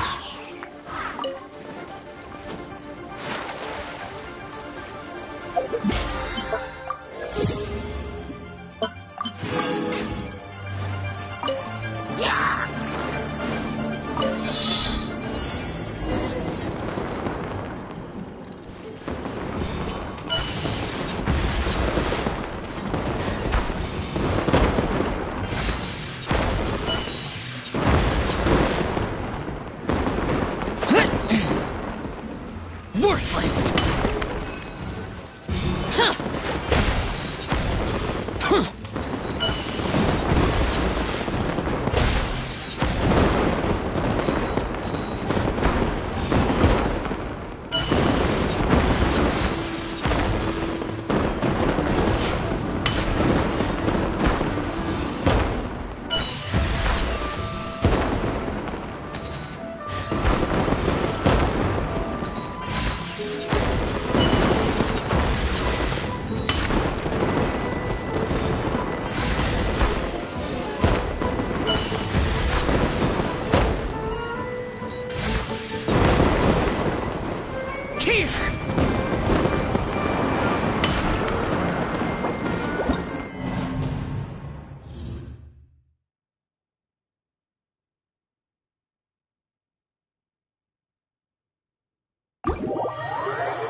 Yen Xiao just came up here with some almond tofu, but I haven't finished everything Xiangling gave me yet.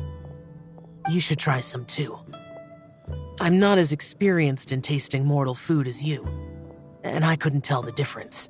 There must be many different stories to tell of the hustle and bustle of the mortal world, too. You can tell me. I will listen.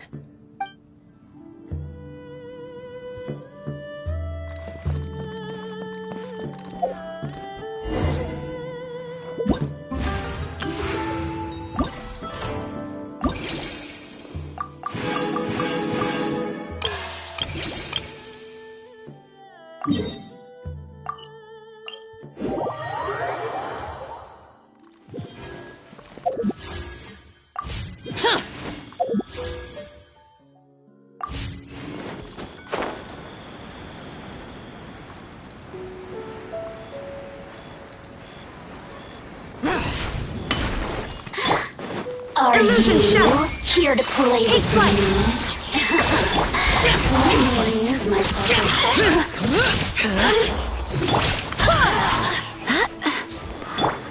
over here! Boring! Just once more.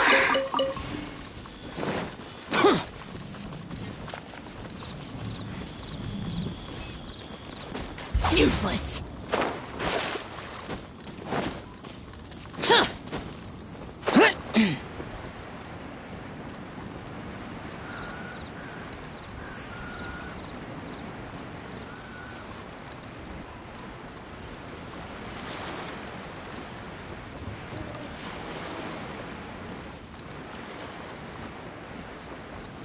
Here!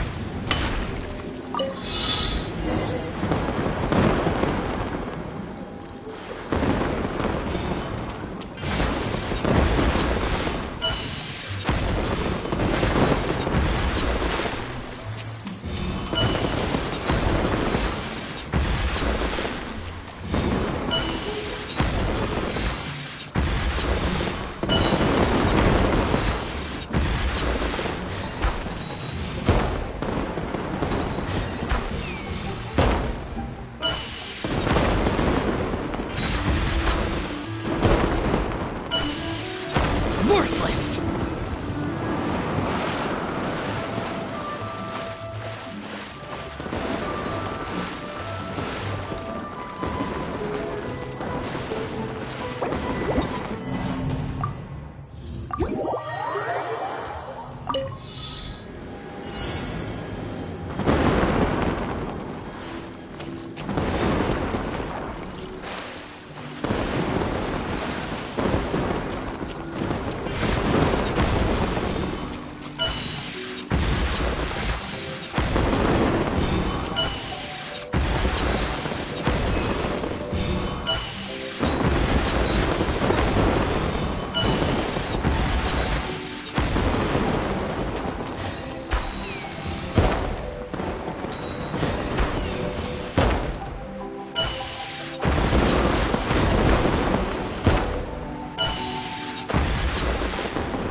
Here!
Memories. So dark.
Evil conquering!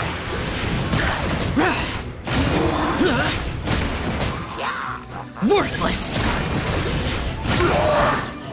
Here!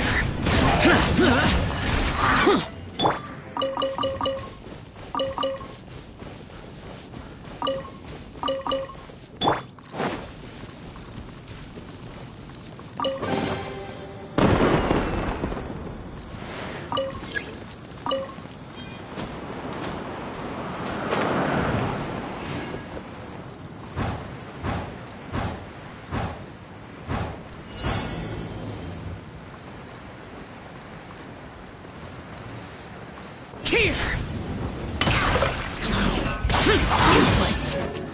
Lament! Here! Here! Go as one!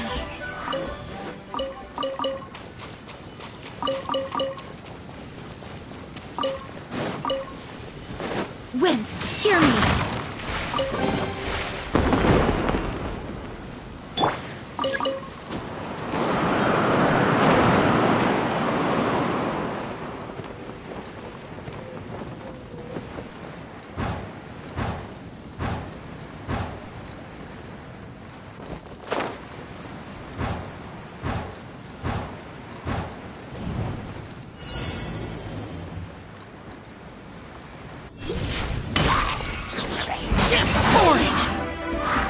Evil conquering! Here! Here! Here! Worthless!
Want to take my hammer? New job. Disappear! Here!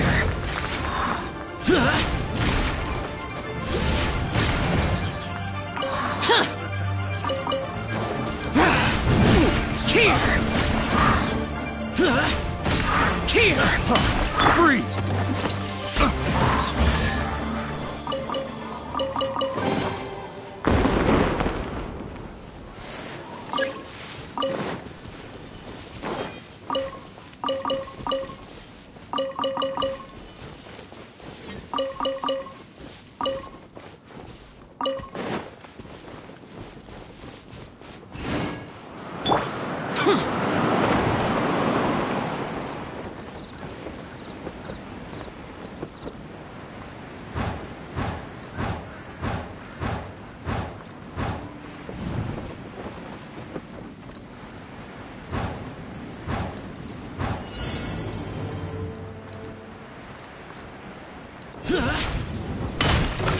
Evil conquering! Here! Worthless! Here! Shine down! My apologies!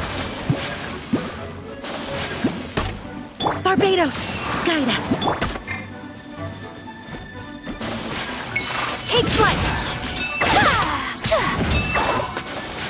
Embrace the ice!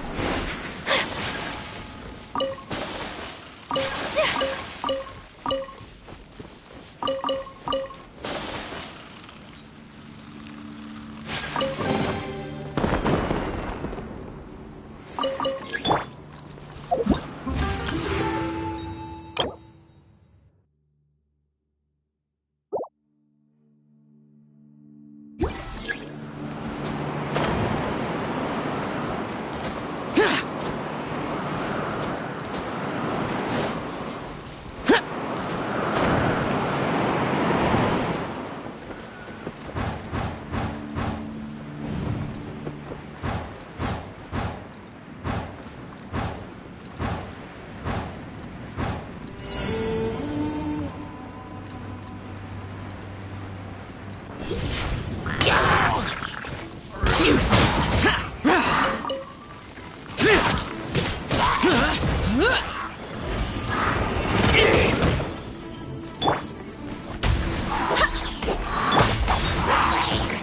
Lament! Worthless!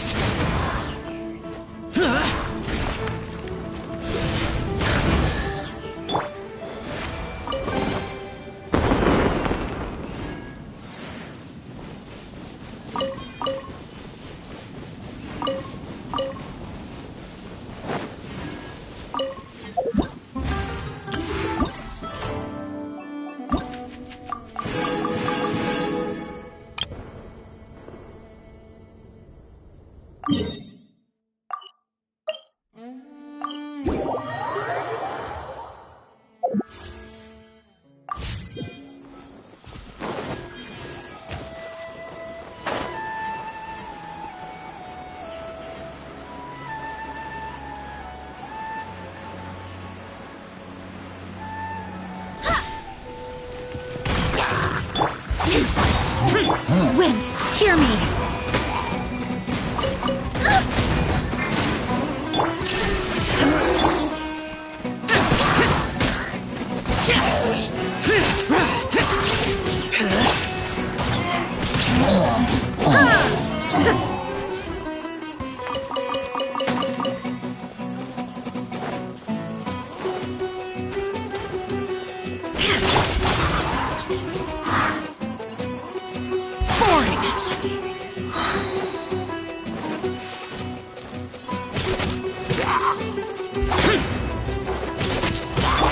Whirling snow!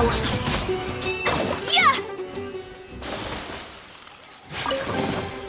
I shall treasure this good fortune.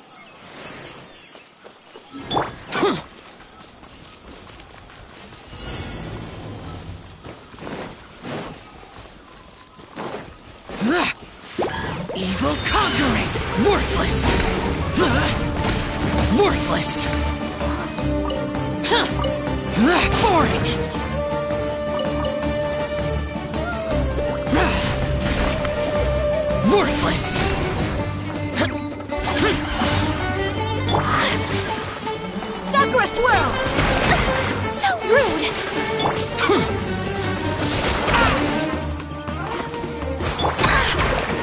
Barbados, guide us. Get out of my...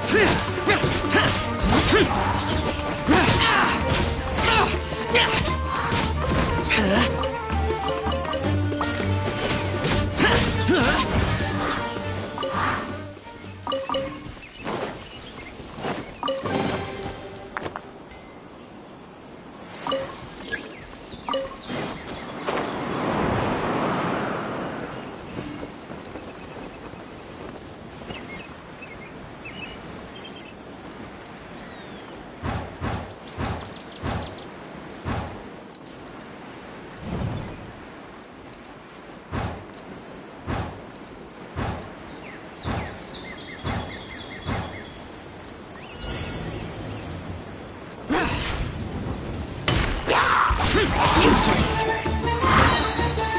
Disappear.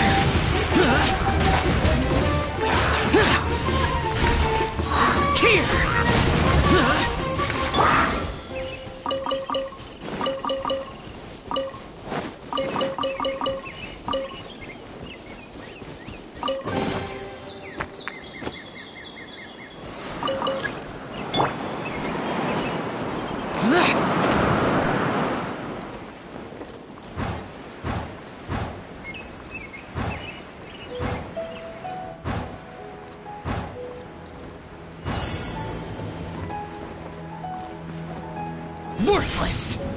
Sucker for a punch, huh? Looking for trouble? Hear me.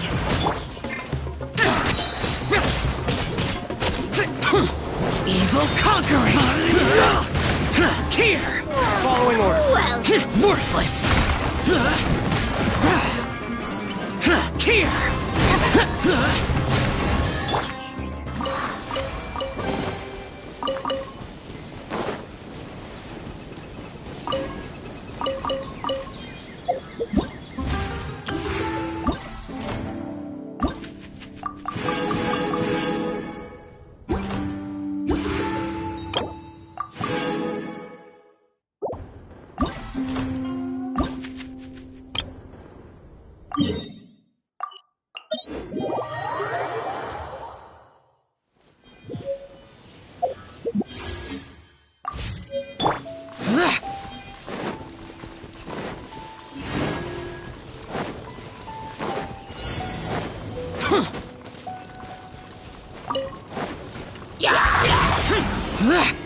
There is no escape.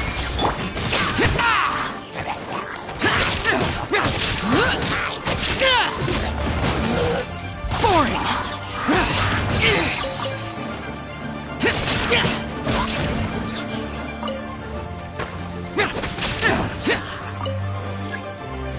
Disappear. Worthless. Here.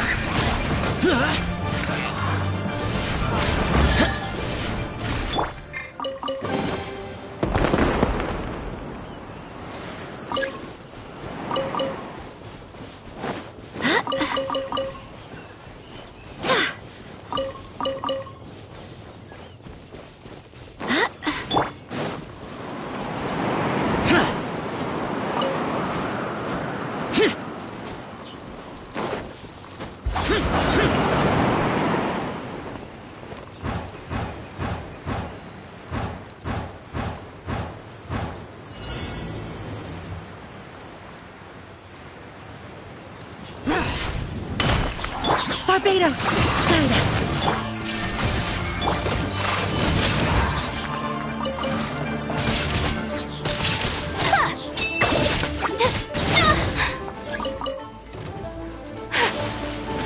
Kamisato art. Sometsu.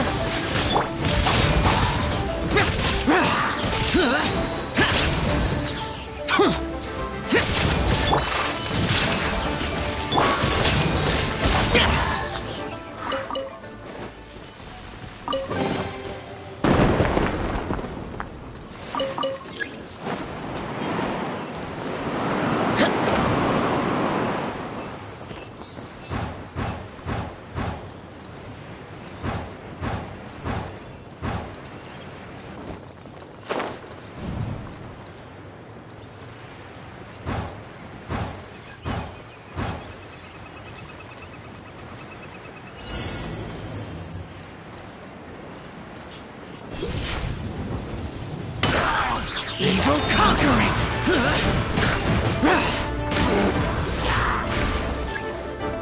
Here! Here!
This is such a cool ship!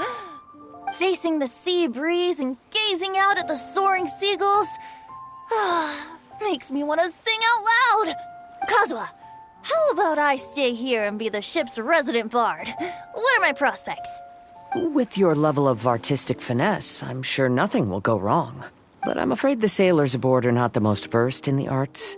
They probably wouldn't understand the deeper meaning your poetry holds. You can't say that for sure. Poetry is spur-of-the-moment creations. Anyone viewing the same sights and experiencing the same atmosphere would surely understand. There's a port in Mondstadt too, but I rarely get the chance to board any of the ships.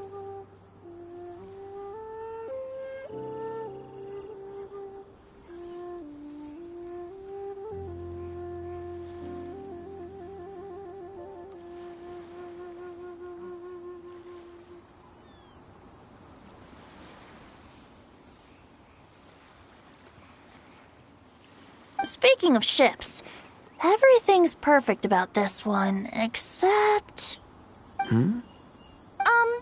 Kazuha, could you tell your captain that my height says nothing of my age? I'm way past drinking age. How often does one get to enjoy a seafood feast on a ship? It'll be a real shame if there isn't anything stronger to enhance the food. Pretty please? There's not much I can do about that.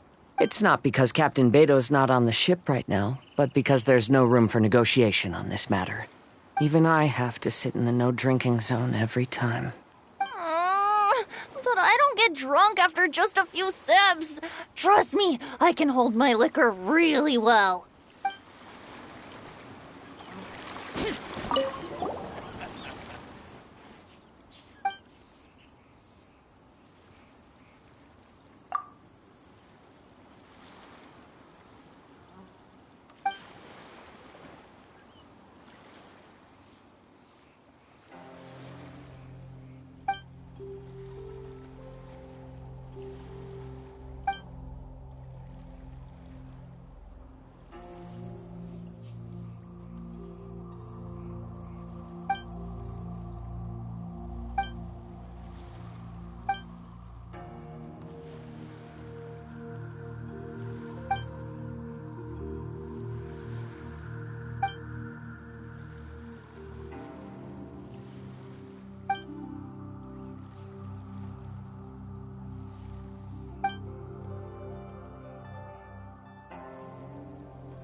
hell do those symbols really mean?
Stopped.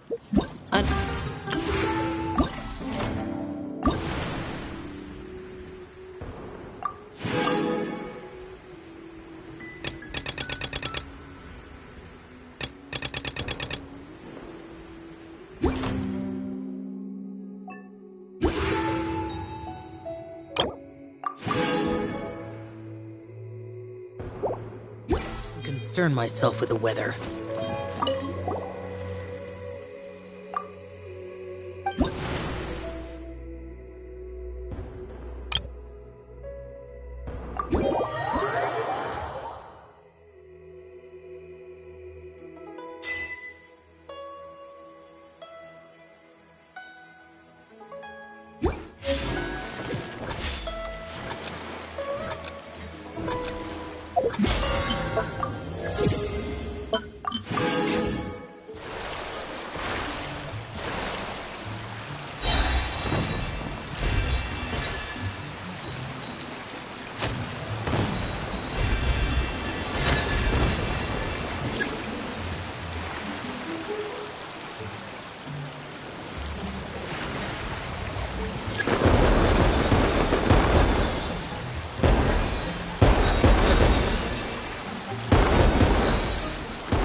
Demons do not stop for the raid.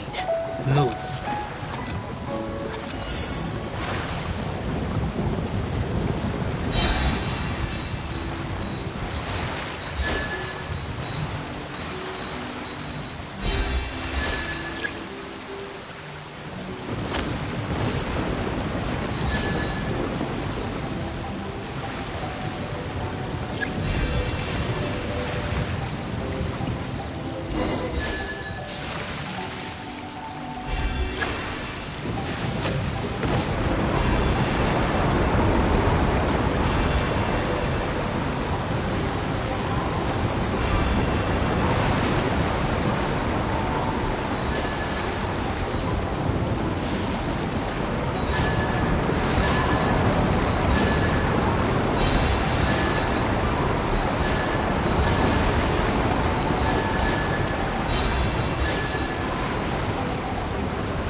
Reduced to just standing around.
Did my spear just get lighter? It'd be great if it could get a little shorter, too.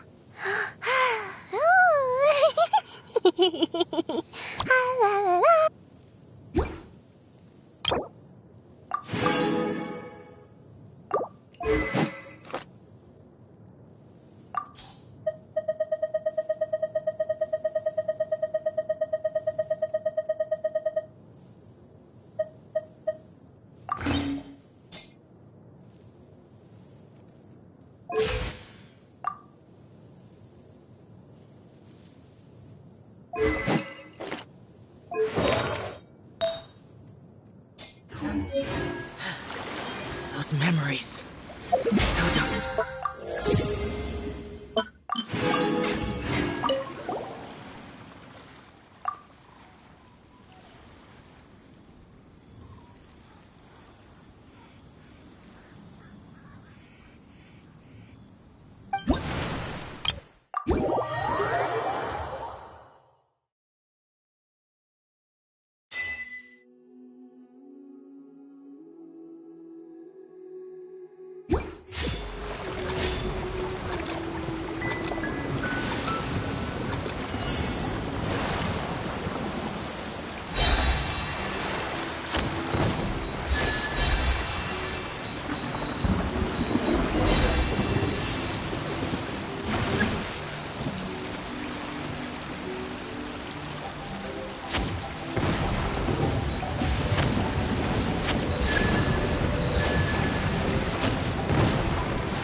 The damned will...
Worthless!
Worthless!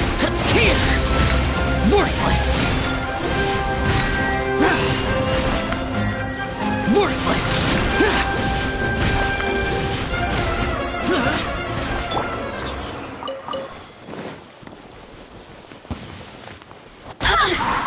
Barbados!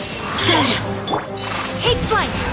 Illusion shattered! Let me amuse myself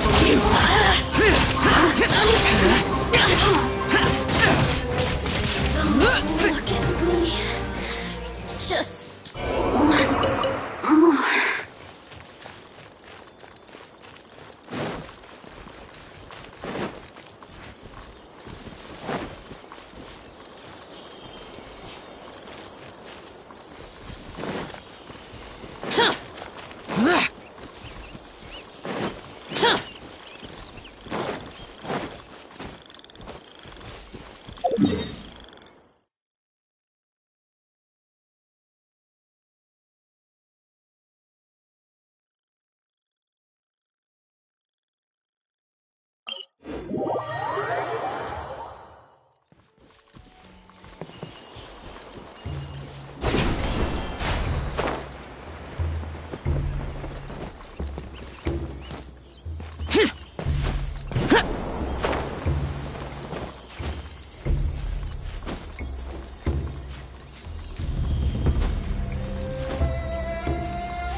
I'll take good care of everyone.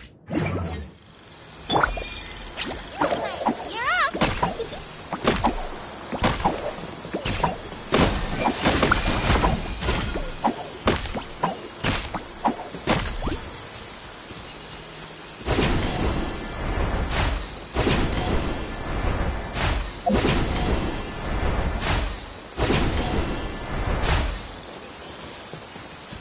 Stay put.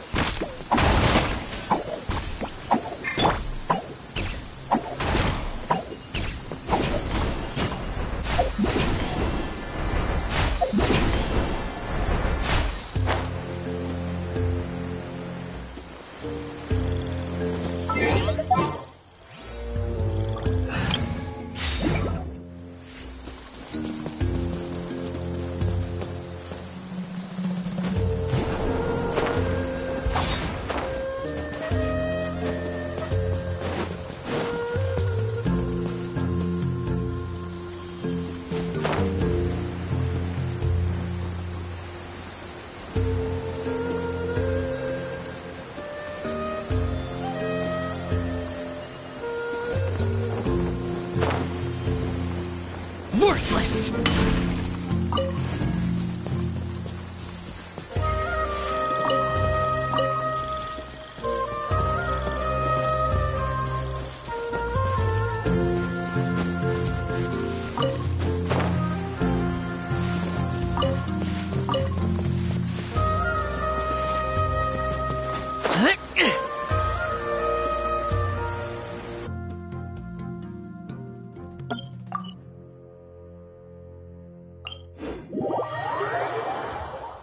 The rain stopped. I don't concern myself with the weather.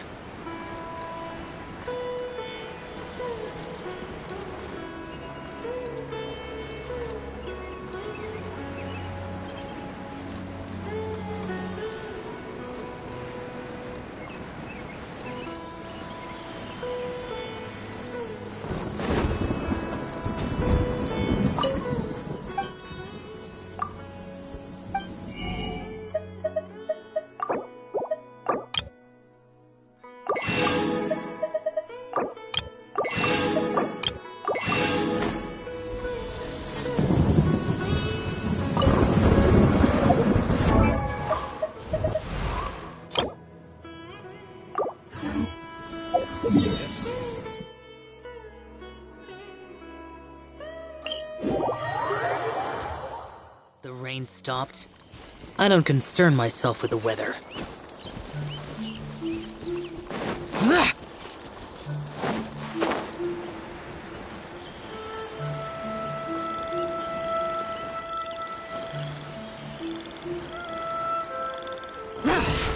Pay your dues.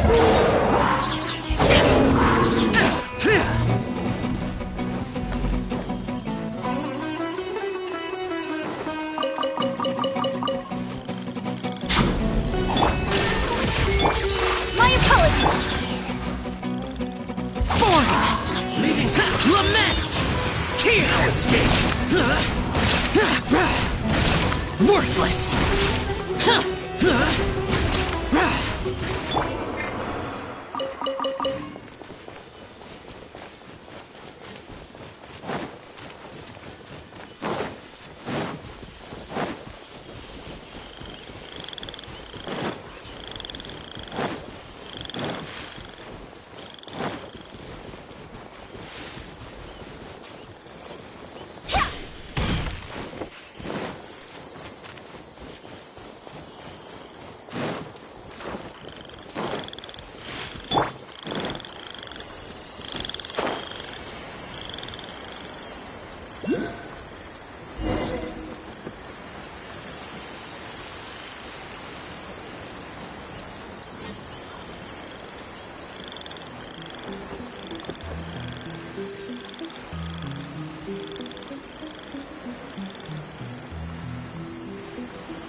Shine down! Useless!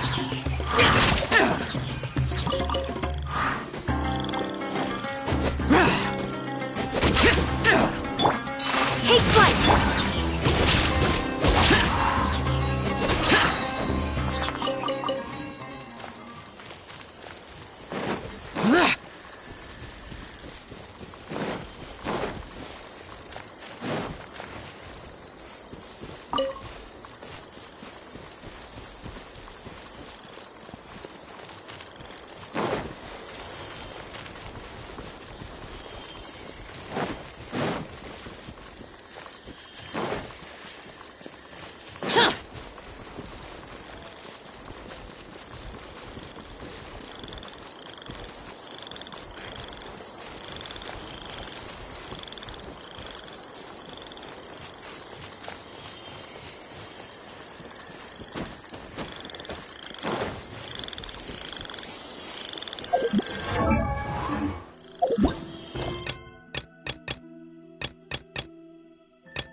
Jueyun chilies are a common sight in Liyue.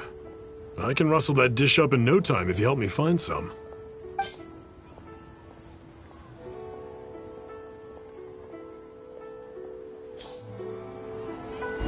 Great. This should be enough. I'll get started on the Jueyun chili chicken. I guess you've got other folks to track down? When everyone's ready, I'll get the dish over to you. Great! See you later! How did he know about the others?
Reduced to just standing around.